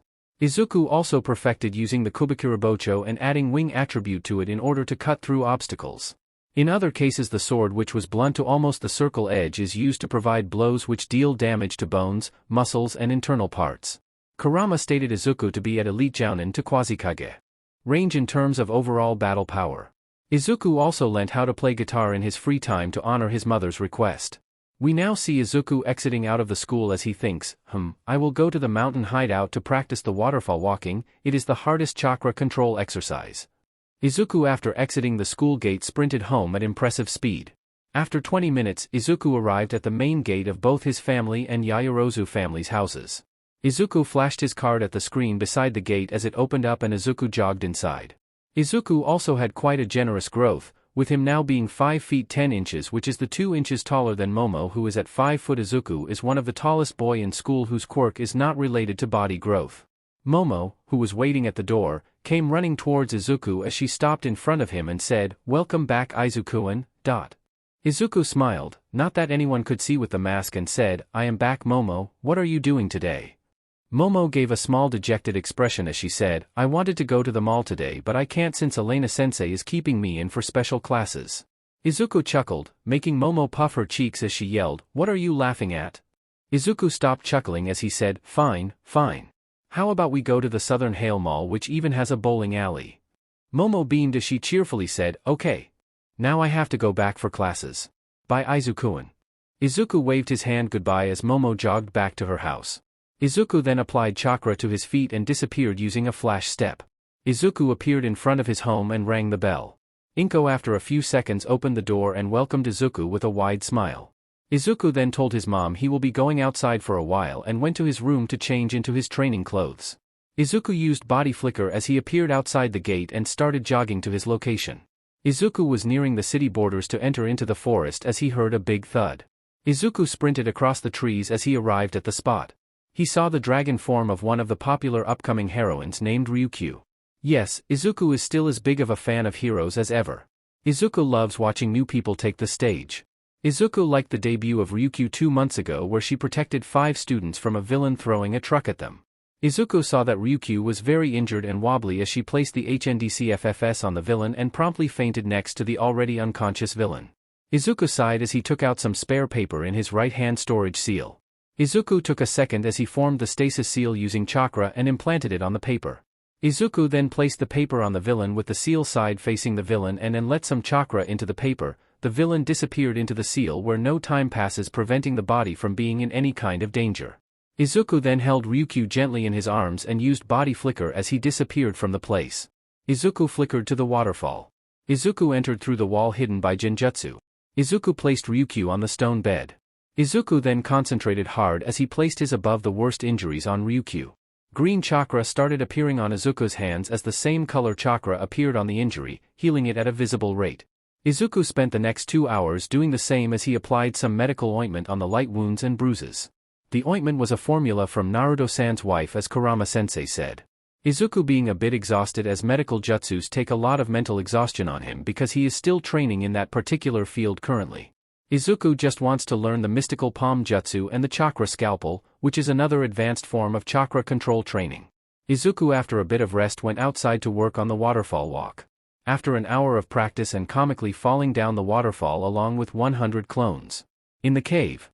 The blonde heroine just woke up. She looked around as she thought, "What happened? I was just fighting that guy with the gorilla quirk. I did defeat and handcuff him.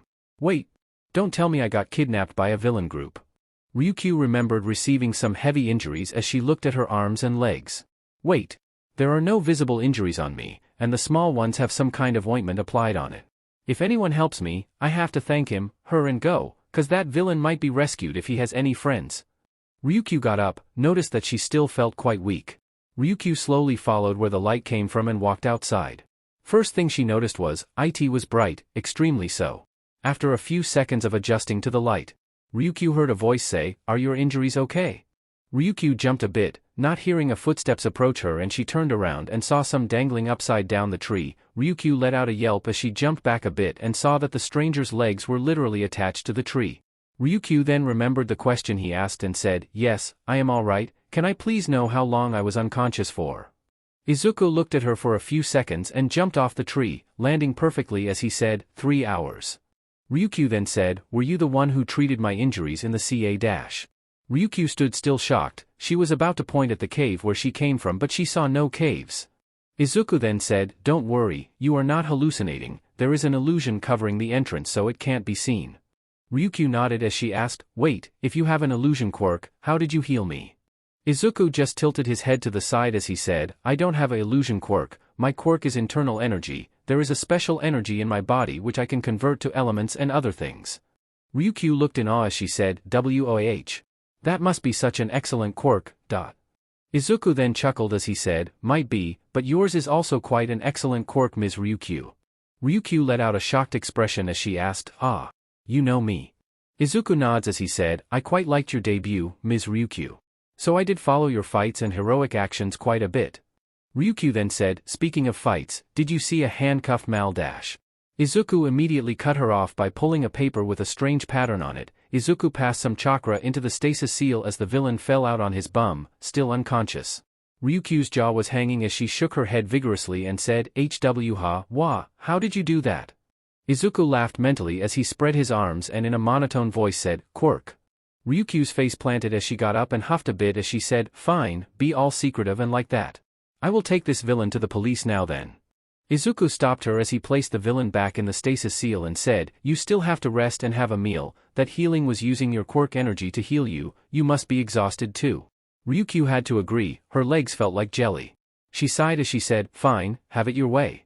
Izuku turned around and made a gesture for Ryukyu to follow him.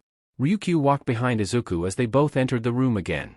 Izuku went through a hand sign and spit out a small fireball which lit the torches. Ryukyu was about to ask about it but remembered Izuku saying he can change his internal energy into elements. Ryukyu had to admit, that is a very versatile quirk. The weird stuff with the paper and storing living beings in paper must be a part of his quirk he must have created. Izuku pulled out a storage seal paper and passed some chakra through it as he took out a few sandwiches, soda, hamburgers and some salad. Izuku took out a picnic sheet and spread it on the ground and gave a cushion for Ryukyu to sit comfortably as well. Ryukyu sat down as she ate while asking Izuku some basic questions about his age, school, dreams. After a while, it was nearly 8 p.m., Ryukyu and Izuku had relaxing conversations with each other. Both had some interesting common likes. Ryukyu got up as she stretched and said, "Thanks, that was quite a fun time for me, a good break which I haven't taken in weeks." Izuku shook his head as he said, "You should definitely take more breaks, Ryukyu-san, it's good to take care of yourself too." Ryukyu then thought for a moment as she suddenly has a light bulb over her head as she said, "Well, I am still a fresh hero and don't have many friends, why don't we share contacts and when I get breaks, we can hang out, I am sure it will be fun for me too like today." Izuku was gonna decline but after some internal debate he nodded as they shared their contact details to each other.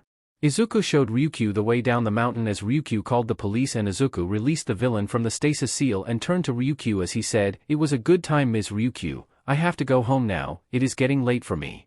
Ryukyu gave a gentle smile as she said, "Please call me Ryuko or Tatsuma, I am not that much older than you for you to call me miss."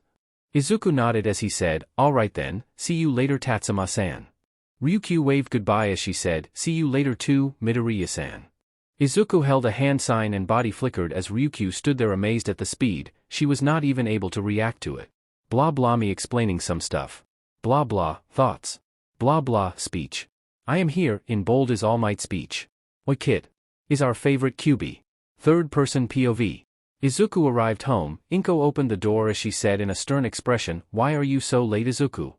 Izuku knew it was trouble when his mom used his full first name. He replied, "I found an injured hero and helped her heal so I am late."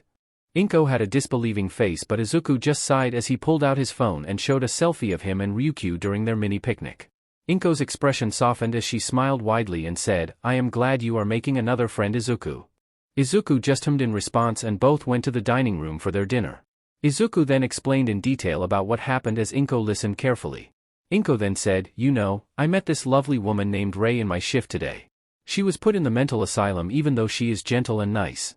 We had a nice conversation and somewhere along the way she mentioned that her son will also enter the U.A through recommendations. Maybe you will be in the same class. Izuku nodded slightly as he said, that is a possibility, I can try to make friends, but I don't want to expect too much. Inko nodded, she knew Izuku took his own time to trust people. She is already amazed by the fact that he met Ryukyu and is comfortable enough to call her a friend. She was happy about this development. After finishing dinner, the mother and son went to their respective rooms and turned in for the night. Momo saw a message on her chat between Izuku and herself. She saw that it was a selfie of Izuku and a heroine who she recognized as Ryukyu, who is one of Izuku's favorites. Momo let out a smile as she saw the friendly closeness in the selfie. She thought, it's finally time you started to move on, huh? The next morning, Izuku, done with his morning routine including training, is now making his way to Momo's house so they can go to the Southern Hale Mall to hang out. While walking, Izuku was thinking whether or not to invite Ryukyu or not. It was a break day for her today. Izuku then decided to invite Tatsuma-san at the end. This might be a good chance for Momo to make a new friend maybe. Izuku did see a few similarities on how both Momo and Ryuko carry themselves. Izuku can guess Ryukyu might be from a high-profile family or clan. Izuku went to contacts on his phone and after selecting Ryukyu's number, he pressed the call. After a few rings, a voice came through the phone. Midoriya-san? Good morning. Izuku in a bit of a gentle tone replied, good morning Tatsuma-san, you mentioned you have a break today, so I thought I could invite you to go to the Southern Hale Mall with myself and my friend Momo, whom I talked to you about. Tatsuma realized who the person was and replied on the phone, Momo-san, I would like it, I do not have anything to do today. And I should probably get some new clothes for casual wear as well, a fellow female's opinion would be nice. Izuku let out a hum as he said, well, it seems like you are in then. We will meet at the mall at 10 a.m. then. Ryukyu's voice replied, sure Midoriya-san, see you there then. Izuku replied, see you there too Tatsuma-san. Ryukyu ended the call to get ready as Izuku, who had just arrived at the front door of Momo's house, rang the bell. Athena opened the door as she smiled seeing Izuku and said, Izu-chan, you must be here for the hangout with Momo then, she will be ready soon, why not wait in the lounge, Akira is there too. Izuku nodded as he gave a small hug to his aunt, which she cheerfully returned and went towards the lounge. Arriving at the lounge, Izuku was Akira reading the newspaper as he greeted, hey Uncle Akira. Akira, hearing a familiar voice, put the newspaper down as he stood up and said, Izuku. It's been a while since I saw you. What are you doing today? Izuku then said, I am going to the mall with Momo and another friend I made yesterday. Akira smiled as he said, you finally made a new friend, huh? Thought that day would never come. Izuku rolled his eyes as Akira laughed. Akira then suddenly reached out to grab Izuku's mask. Izuku just stopped Akira's hand as he held it up and said, nice try uncle, you seem to be getting slower, maybe due to age. Akira had tics forming on his forehead as he started chasing Izuku around the room to try to get the mask off and see his face. Athena, who entered the room a few seconds ago, laughed at her husband's failed attempts. This was the scene Momo was greeted with as she came down. Akira was finally exhausted as he was breathing while Izuku just greeted Momo as if nothing happened. Akira got up with newfound determination as he swore, one day. I swear to see that face one day. The rest of the room occupants including the maid sweat dropped at the sight as Momo and Izuku chuckled and after saying goodbye, both left the house to walk to the nearby bus station. As soon as they were out of the gate, Izuku, who was walking next to Momo, said, by the way, I invited Ryukyu to come with us too, hope you don't mind. Momo gave an excited smile as she said, the woman in the selfie you sent yesterday, I hope we can get along well. I do need more friends too after all, my only friend is you. Izuku nodded as he said, I thought the same, Ryukyu seems to carry herself elegantly like you and both your manner of speech are similar as well, I thought you will get along. Momo nodded at Izuku's explanation as she was excited at the prospect of hopefully making a new friend. Today. Time skip, 10 a.m. Izuku, who was wearing a black t-shirt with white collar and shoulder line as well as blue denim jeans, along with Momo, who was wearing dark blue jeans with a loose crimson-red t-shirt with a black collar and shoulder line. All in all, they both looked like normal teenagers out on a hangout. They both arrived at the entrance. Izuku heard a voice yell, Midoriya-san. Both Izuku and Momo turned around as they saw Ryukyu jogging up to them. Ryukyu had her hair settled on the side with both eyes visible instead of only one due to her hero costume design. Ryukyu wore black t-shirt with a silver hoodie over it and the zip of the hoodie was open. She also had black denim jeans to go with the hoodie. Ryukyu, who just arrived in front of Izuku, let out a small breath as she said, sorry, I was a bit late, I didn't realize I was waiting at the second entrance instead of the main one. Izuku and Momo chuckled a bit as Momo replied, "It's fine Ryukyu-san, we both just arrived ourselves." Ryukyu turned her attention to Momo as she held out her hand and said, "Ah, you must be Momo-san, Izuku told me a lot about you yesterday." Momo accepted the handshake as she said, "My full name is Momo Yaoyorozu, it's a pleasure to meet you Ryukyu-san." Ryukyu smiled as she said, "My name is Ryuko Tatsuma, it's a pleasure to meet you as well, you can call me by my name in public, I am not in my costume after all." Momo nodded as she said, "Very well Tatsuma-san, should we get going then?" Ryukyu nodded as the three entered the mall. Izuku, leading the group, said, "Since it's still early hours in the mall, let's go bowling first, there might be a big line afterwards." The girls nodded as they took the escalators to the 5th floor. They arrived at the game center. It was fairly empty with a few teens and young adults around on the arcade machines. The three went to the counter as Ryukyu said, "Excuse me, we would like to book a row of bowling for the three of us." The man at the counter nodded as he typed in the game setting in the particular row and said, "Your row, the second one from the right. The total is 2,100 yen please." Momo, Izuku and Ryukyu each chipped in 700 yen each as they paid for the game and went to their row. Time skip, 1 hour. Since the gang was having fun, they paid for another game. Izuku won the first game whereas the second game was a tie between Ryukyu and Momo. After bowling, Izuku pulled out a game center card and went to the counter and purchased 1,000 points into it as he decided that they would try out some of the arcade games. Izuku and Momo aced the tag basketball hoop game making a new high score which added a lot of tickets to the card. Ryukyu did the game where you have to press the button to stop the fast-moving light in a certain prize. Ryukyu, after a bit of concentration, got the bonus which added 500 tickets to their card. The trio had a high five as they aced 2 games. The group did some competing games like horse racing where you have to throw the ball into a group of holes with 3 colors namely, white, yellow and red. White makes the horse move 1 step, yellow makes it move 2 while red makes it move. Momo won this one with Izuku in second. It was a non-ticket game. Then Momo and Ryukyu decided to tag team and play the throw ball game where you hit a target hard enough with the ball to topple it over. There are 30 targets and 1 minute to get them. The girls aced it as they got another 200 tickets added to the card with that. Izuku attempted the punching machine where you have to punch without using any quirk. Mutation quirks have a different machine for them. Izuku put on the gloves and punted the punching bag. The score rose up as it stopped at the highest being the girls cheered as well as the nearby audience as they got 400 tickets as prize for hitting the max at the punching machine. Author note, 2 days ago, I went to an arcade with a few of my friends, these machines are what I played there. Of course I didn't get 999 on the punching machine. I got a decent 875 though.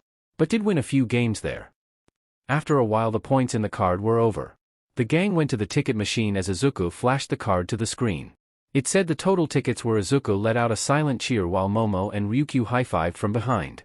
The gang went to the ticket exchange counter and got a set of 3 bracelets for 1,500 tickets. Izuku took the black one whereas Momo took the silver-colored one and Ryukyu happily accepted the gold-colored one. The trio wore their bracelets as they took a selfie showing the bracelets. Momo and Ryukyu were complimenting the design of the bracelets while Izuku checked the time and saw it was lunchtime. Izuku then said, "Momo and Tatsuma-san, let's go have lunch, it's almost 1:30 p.m. Momo looked at the time as she said, "Sure, I am starting to feel hungry too now that you mentioned lunch." Ryukyu also nodded as Izuku said, "Tatsuma-san, you can choose a place for lunch then." Ryukyu thought for a bit as she said, "Why don't we go to a sushi restaurant owned by Lunch Rush, I heard it opened a branch in the mall recently." Izuku and Momo instantly agreed after hearing that the restaurants were owned by Lunch Rush. Ryukyu took the lead as Izuku and Momo followed her to their next destination. Blah blah me explaining some stuff. Blah blah, thoughts. Blah blah, speech. I am here, in bold is All Might speech. Oi kid. Is our favorite QB. Third person POV. Our group of 3 exits the sushi restaurant as Ryukyu says, "My, that has to be the best sushi restaurant I have ever gone to." Momo nodded as she added, "I agree, never have I had such sushi even through the pro chefs who were invited to cook at parties." Izuku's sweat dropped at Momo's habit of unintentionally gloating about her wealth. Izuku sighed as he said, "As much as I hate to say this, the sushi was better than the ones my mom cooks." Momo had stars as she said, "Oh, I remember that time, Aunt Inko invited me and Mom too, I really liked that sushi that Aunt Inko cooked." Ryukyu, listening to the two said, "Must be quite a good cook if you are praising her cooking." Momo nodded excitedly as she said, "Yes, Aunt Inko can cook many cuisines, me and Izuku always joke around her that she should start a restaurant."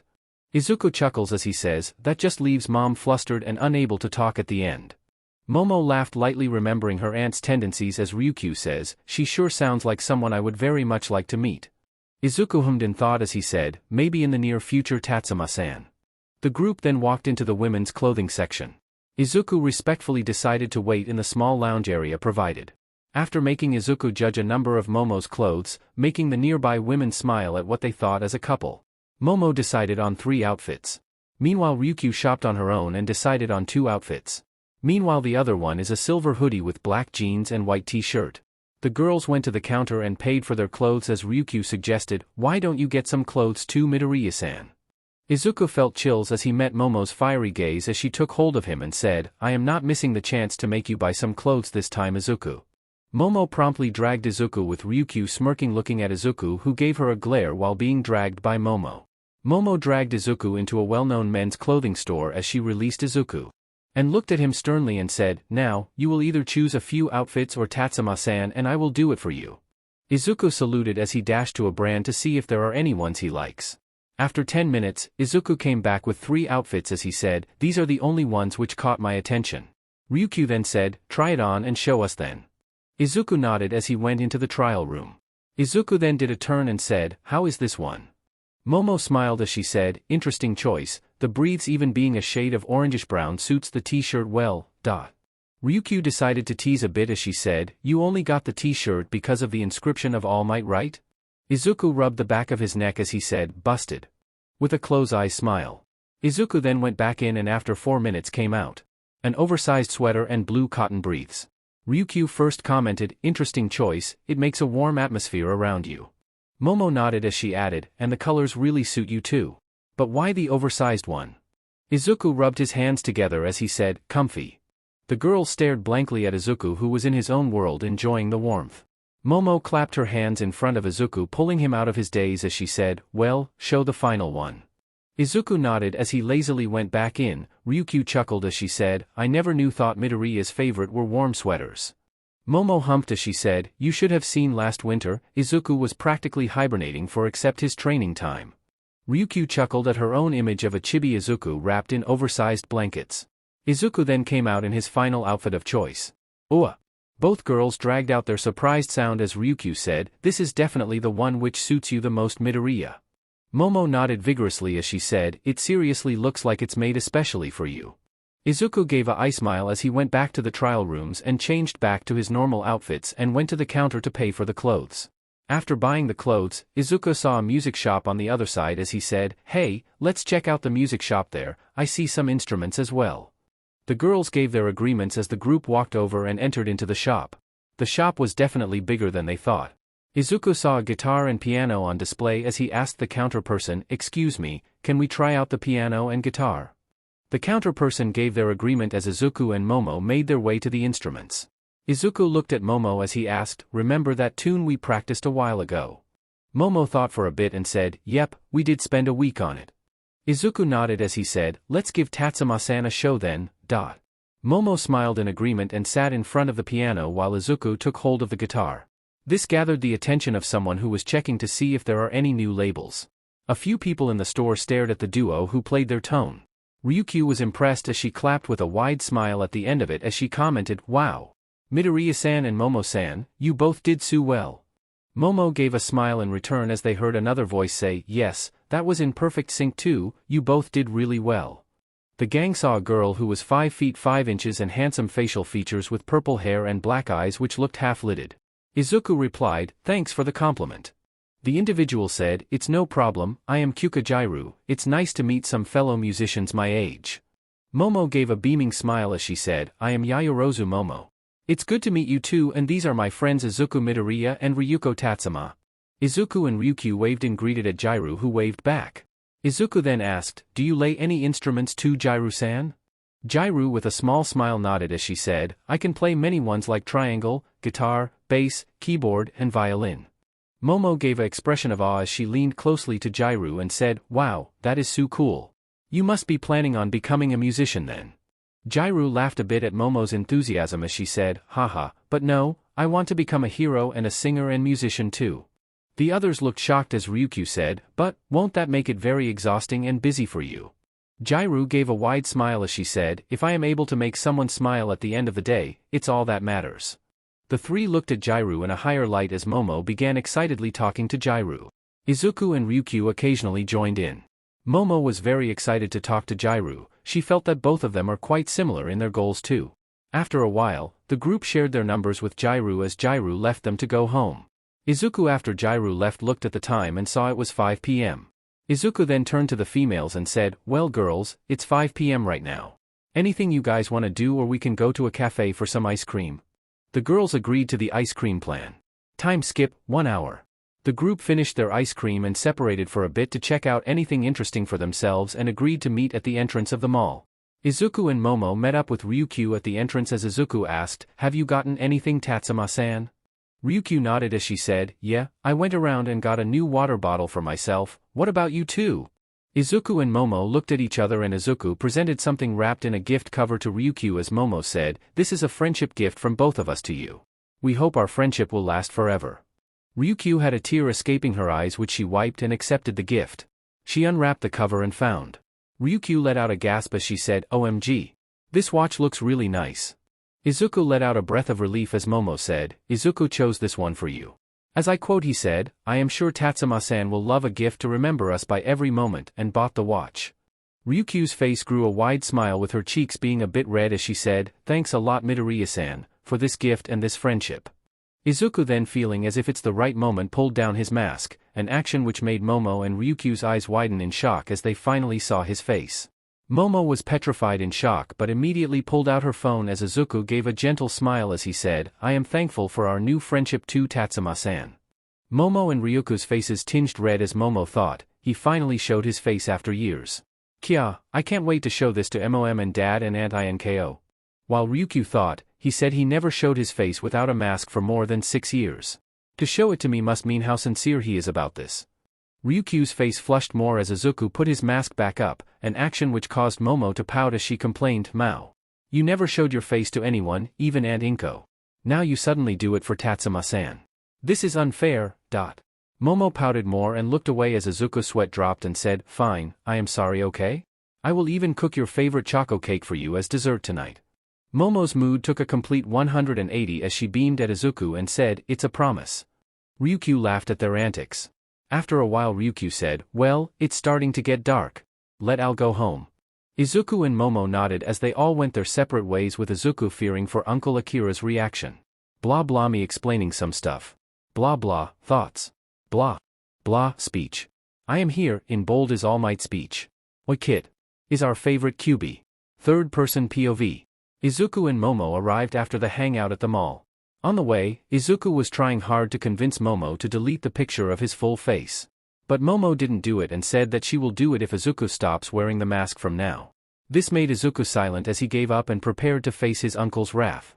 Momo swiped her card at the gate as the gate opened and Momo made a dash towards her house as Izuku, wanting his last moments went to his home to keep the clothes in the cupboard. Momo's POV. I am so excited to show this pic to my parents. Izuku deserves it for hiding his face from me after all I tried to make him take it off. But he sure looked handsome. And his smile, I wish to see that again and feel like I can get lost staring at it. I shoved the doors open which made a big sound as Mom who was in the hall was alerted and she asked, what's wrong sweetie? You sure put a lot of power into opening the doors. I made an embarrassed chuckle as I said, Mom, I took a photo of Izuku's full face, ... Mom dropped her teacup which broke on contact with the floor as she practically teleported to my side and yelled, what, is it true sweetie, you managed to see Izuku's face? How? I was about to explain but I heard a loud voice scream, WWWHAAATTTTT. Izuku showed his face? I had to cover my ears with how loud my dad's voice was. I looked to see Dad running down the stairs as he shook my shoulders and yelled, tell me Momo, why did he show ITTT? I was dizzy at this point as I managed to say, Dad, why you are MACINGME is why. Dad heard me as he stopped shaking me back and forth but kept his undivided attention on what I will say as Mom said, hurry and tell sweetie, how did you capture a pic of Izuku's face without a mask? I then listed how Izuku wanted to show his sincere feeling to Ryukyu for our friendship as my parents listened without a word. Mom said, wow. This new friend of yours must mean a lot to Izuku if he was willing to go as far. Akira then said in a blank voice, so, I did all the things I did just so he would reveal his face to someone new. Dad now had a cloud of depression above him as Mom and I laughed at him. Mom then slowly stopped laughing as she said, well, what are you waiting for, show us the pic. Dad lost his depression cloud as he came to my side and eagerly waited for me to show the pic. I opened up my gallery and I showed them. Mom and Dad gave out sounds of shock and awe as Mom first said, I knew Izuku would grow up to be good looking but not to an extent of a model, ... I narrowed my eyes at Mom whom I am getting bad vibes from as Dad said, stop it dear, you seem to be making Momo jealous. But I have to admit, his looks rival models. I blushed at Dad's implication of me being jealous and asked, how long did you two know about my love for Izuku? Both of them chuckled as Mom said, oh dear Momo, we knew for 4 years. You were quite obvious with your affections and from your objections to proposals by the kids of famous businessmen at the parties. I sighed as I said, I want to confess now but Izuku is just recently getting better with new friends and he finally showed his face too. Which is a big improvement for him. So I don't want to add this as a burden for him. Dad sighed as he said, you are such a good girl Momo, I am sure Izuku loves you too. Momo then added, you do have to fight off a lot of people though if Izuku decided to show people his face. That made me pout. The thought of girls approaching him for his looks makes me mad. Izuku's POV. I heard a large voice of Uncle Akira and made a beeline to home. I then rang the bell as Mom opened the door and said, Izuku-an. Welcome back, how was your day with Momo-chan? I answered, it was fun Mom, made new friends and even invited Tatsuma-san with us. Mom nodded her head as a few tears came out of her eyes as she said, I am glad you're finally opening up to people and making friends Izu-chan. It hurt me that you never made any friends in middle school. I sighed, I should have known my behavior would affect Mom too, she is too caring after all. I gave Mom a hug as I said, I will be fine Mom, I am making new friends too. It's just 4 more months for you. And my last school day is tomorrow? Mom nodded as I went to my room for a bath. I thought about it and during my bath. I just felt like I should show my face. Oh well, let's leave this for now. I need to plan about training for next 4 months. Kurama then said, well Kit, why not practice more on the Thunder God technique, you are unable to do it a lot, you can practice to get more familiar with it and not waste as much chakra as you are. I nodded and added, I should also practice with the adamantine chains, Thunder God technique and the adamantine chain do make a good combo against multiple opponents. Kurama gave his opinion, I agree, if you can finally achieve to be able to flash to anywhere in the diameter of the kunai, 10 meters is said to be max. Maybe you can surpass that? I nodded as I suddenly remembered something and asked, where were you last 2 days Kurama-sensei? Sensei said, I just did some training to myself to adjust to my recovering chakra. I am at 95% right now. I smiled happily for Kurama-sensei as I finally got out of the bath and wore some clothes and went down for dinner. Time skip, next day afternoon. Third person POV. The last PRD just ended. The students were either celebrating graduating junior high or crying because they are going to be separated from their friends. Katsuki just finished saying goodbye to his friends as he turned to where Izuku was packing his bag. Katsuki slowly approached Izuku and was just about to call him. Izuku, without turning back, asked, do you need something Bakugo-san? Bakugo was a bit shocked that Izuku knew he was there without Bakugo himself announcing his presence. Bakugo shook it off and said, well, the court declared me to be eligible to participate in the U.A entrance exam. Izuku thought and said, that is good for you then. Bakugo knew that their relationship cannot ever return to being best friends but was happy that at least they could talk to each other. Bakugo then said, I wish you the best at the entrance exam Midoriya-san. Izuku then turned his head as he faced Katsuki. One thing Katsuki noticed is that Izuku's eyes were not as blank as they were throughout these 3 years. Izuku then said, good luck to you too Bakugo-san, you worked hard the last 3 years for this. Bakugo nodded as Izuku got up and left the classroom as Bakugo looked into the sky through the window and thought, I wonder how things would have been if what happened between us didn't happen. Izuku just left the school building and was walking home as he thought, from tomorrow, the real hell begins. I won't have the usual time I used to spend with Momo or Tatsuma-san. My only free days are Sundays after all. Kurama said, that's right kid. The next few months will be tough but it will definitely be worth it. Izuku nodded his head, agreeing with Kurama as he started jogging home. Izuku saw Ryukyu on her patrol as their eyes met as Izuku gave her a wave and a close-eyed smile to which Ryukyu just smiled in return. They can't expose their friendship in public after all. Izuku arrived at the gate and flashed his card. The gate opened up revealing Akira with a sweet smile. Izuku started to get ready as Akira said, you showed your face that simply after all the trouble I went through? I even offered you 10 million for you to show your face while you went ahead and showed it to someone who you just befriended. Izuku channeled chakra into his legs ready as Akira jumped at Izuku to grab him, but Izuku flashed away as Akira started chasing Izuku while using various machines to grab Izuku, as Izuku was just flashing around the blind spots. As Izuku thought, this is nice evasion training. Too bad Uncle Akira isn't faster. After 20 minutes, Akira got tired as Athena brought some lime soda for them both. Izuku accepted as Athena had to make the exhausted Akira open his mouth to drink. Izuku chuckled as he flickered away to his house. Izuku opened the door and went aside and remembered, oh yeah, Mom is on her evening shift today. Inko was just bored staying at home, so she is working part-time as a nurse for 3 hours a day. Izuku went to his room and changed into his training outfits and refilled his kunai and shuriken storage tattoos. Izuku also put his own Thunder God seal mark on more kunai than usual for practice. Izuku then wrote a note for his mom on a sticky note and attached it to the fridge. Izuku then locked the door and went to the training clearing in between the trees behind the house. Izuku then did some warm-ups and after a 10-minute sprint between the trees. Izuku now stood in the middle of the clearing with 5-6 feet wood logs in different directions. Izuku then threw one kunai at the first one. As soon as the kunai was beside the log in the air, Izuku suddenly appeared, catching the kunai in one hand and slashing through the log with the Kubikirabocho, which had wind chakra surrounding it to make it sharp. Izuku then, as he landed, threw 3 more of his kunai at 3 other posts. Izuku in time flashed 3 times but noticed that it took more effort to get to the third one and was slower too, but still managed to cut through all the logs in air whilst in different positions. Izuku developed his own style of kenjutsu, which involves swinging from different angles whilst mid-air. Izuku then used a flash step while he appeared 10 meters behind the final log. And in a green flash appeared behind the log as the log was chopped. In this method that Izuku developed is that when he uses flash step, he will mark his opponents with the Thunder God seal, which was prepared in advance, and appear a distance away. While the opponent turns to where he flashed, he will appear behind and knock them out with a punch or chop. This was for friendly battles. In villain battles, Izuku will at least smash their head to the ground. Izuku then thought, I am able to do Thunder God at level 1, but the chakra consumption should be trained. As for level 2, which is flashing to multiple kunais in the same area, this technique takes less chakra and is effective for group fights, but I am only able to get 4 at a time. I should improve that. This is my goal for 4 months, along with being able to use more adamantine chains. My other priority is to make lightning step more controllable so I can move mid-step to apply the Thunder God seal to my opponents. Izuku then gets up as he says, Yash, time to train so hard that Kurama-sensei will be scared. Blah blah, me explaining some stuff. Blah blah, thoughts. Blah blah, speech. I am here, in bold is All Might speech. Oi kid. Is our favorite QB. Bigger chapter than usual. Third-person POV. 4 months later. 40 logs were seen in front of a person as the said person throw a kunai with a seal on it and forms hand signs and says, Kunai Shadow Clone Jutsu.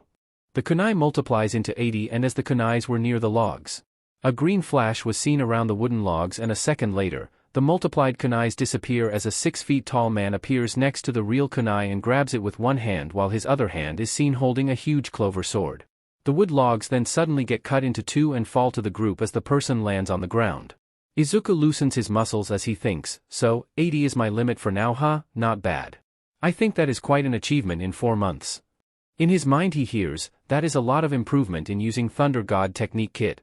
Now, let's see how you are with the chains. Izuku nodded and instantly 10 chains appeared on his hands, each chain connected to 1 finger. This was something Izuku worked really hard on. To be able to summon the chains from his hands instead of back. Well, mainly due to not wanting to buy clothes every time the chains tear through them. Izuku has full control of the chains using his fingers and has practiced to form the adamantine chains barrier, which is achieved after being able to MSTR 10 chains. The barrier is formed when the chains are positioned in a circular position around an area and Izuku passes chakra through them to form a barrier. Izuku knows a weakness of the chains. Unless he is able to catch the enemy by surprise, there is a chance that they might be able to dodge the chains. So, Izuku's aim from here is not to increase the number but perfect his control over them. Izuku then started using the chains like a WHP, hitting the ground constantly, engraving marks on it. Izuku knew how deadly strong the chains were. Izuku swore to never use them against an ally unless it is for saving people. Kurama nodded as he said, good kid, you got decent control over them. Now to see how much your lightning step progressed and we are ready for the exam. Izuku nodded as lightning arcs sparked around Izuku's legs as Izuku disappeared and appeared behind the already cut down logs and cutting them more. Lightning Step is his fastest move if he is in a one-on-one fight. But against a number of people? Thunder God level 2 is his go. Izuku trained physically more too. He removed the resistance seals at the beginning as they can no longer help him. Izuku also stopped with the weights. Kurama then said, well Kit, now for the final. To see if you shred the Chidori sword. The one technique Izuku learned which is quite useful since he has the Kubikirabocho. Izuku concentrated a bit and Kubikirabocho glowed in a mixture of white and blue with electricity crackling around it. Izuku flashed behind a few meters behind a tree and slashed at midair. A blue crescent arc which was 4 meters wide traveled as it cut through numerous trees before it dissipated. Izuku can also control this technique as to not cut through his enemies but paralyze them. Izuku then let out a small breath as he said, well then, I am fully prepared for the exams tomorrow. Kurama smiled. Never had Kurama seen someone so young, be so strong. But Kurama knew, there is always unknown dangers in this world. Major or minor, it's best to be prepared for them. With Momo. Momo is a bit nervous for tomorrow. Her recommendation exam was already held a week ago. She knows she did good. She even got first in the obstacle race and just behind her was a guy with a wind quirk and third place was a boy with half white and half red hair. Momo won because she made rollerblades powered by a small thruster. Momo practiced all kinds of means of transportations which are allowed for her age and was good with all of them. And her balance is top tier after taking some advices from Izuku. Thinking of Izuku, Momo sighed as she thought, these 4 months, we only hung out a few times as Izuku spent all the time training. But at least I got to spend more time with Tatsuma-san and Jirou-chan. Yep. Momo was quick to become best friends with Ryukyu and Kyuka. They all hung out on the weekends. Ryukyu missed Midoriya as she only got to hang out with him a few times. But Midoriya did text her and call her whenever he was free or whenever Ryukyu calls him. Jirou also grew to be a nice friend to Izuku. Both preferred silence and both loved music as well and they hit it off. Momo looked at the sky as she thought, I hope I can confess my feelings to Izuku one day, but not anytime soon since we will be busy getting used to the new life of being a hero student. What Momo didn't know is that her feelings for Izuku was something Ryukyu also shared for him. Ryukyu is in denial of her feelings since she knows Momo is in love with Izuku. But she can't help it. Ryukyu hoped that she will somehow be able to get out of this dilemma. The next morning. Momo looked at her watch as she was walking to Izuku's house. It's currently 6:30 a.m. Izuku told Momo that he will get a long sleep to relax his body and wake up completely fresh. Momo volunteered to wake him up, to which Izuku agreed. Momo reached the door of the Midoriya villa. Momo then rang the bell a couple times. Inko opened the door and let out a wide smile seeing who rang the bell as she exclaimed, Momo-chan, it's been weeks since I saw you. Are you here to wish Izu-chan good luck for his entrance? Momo hugged her aunt as she said, I missed you too, Auntie Inko. Yes, I am here to wish luck to Izuku and also wake him up. Inko let out a gasp as she said, oh my, Izuku hasn't woken up yet? I am afraid we are in for a storm then. Momo chuckled at her aunt's antics as she pulled back from the hug and went towards Izuku's room. Momo opened the door as she saw Izuku still asleep with the mask on his face. Momo smiled seeing Izuku in a peaceful state, but he needs to get ready for the exam.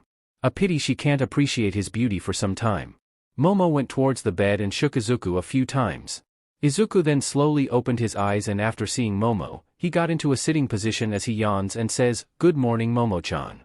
Izuku's brain was still not completely awake to register what he just said while Momo was wide-eyed with her face growing a shade of pink. Izuku got up from the bed and went towards the bathroom to wash his face and brush his teeth while Momo used this opportunity to stop blushing. She thought, OMG. He called me Momo-chan like he used to when we were kids. He sounded so sleepy that it made it better, as if he was greeting his wife in the morning. Momo became red at the thought of being Izuku's wife as she ran downstairs to calm down. Izuku got out of the bathroom as he stretched a bit and walked downstairs. Izuku spots his mom watching T.V as he says, good morning mom. Inko looked back with a smile as she greeted back. Izuku looks at the time as he says, well, the exam starts at 10 a.m. I will go to shower at 8 a.m. and leave by 9 a.m. mom. Inko nodded as she went back to watching T.V while Izuku goes to the hall. Izuku sees Momo waiting while sitting on the sofa as he says, hey Momo, thanks for waking me up. Momo smiles as she says, it's fine Izuku-an, I did volunteer after all. Izuku and Momo start talking about what Izuku can expect in the exam. Momo then says, anyways, I received a message from you.A that I can watch the exam too, if I want to. Izuku with a tone filled with a bit of excitement said, oh, are you gonna come with me too? Momo nodded to the question as Izuku excused himself to get ready for the exam. Time skip, 9:30 a.m.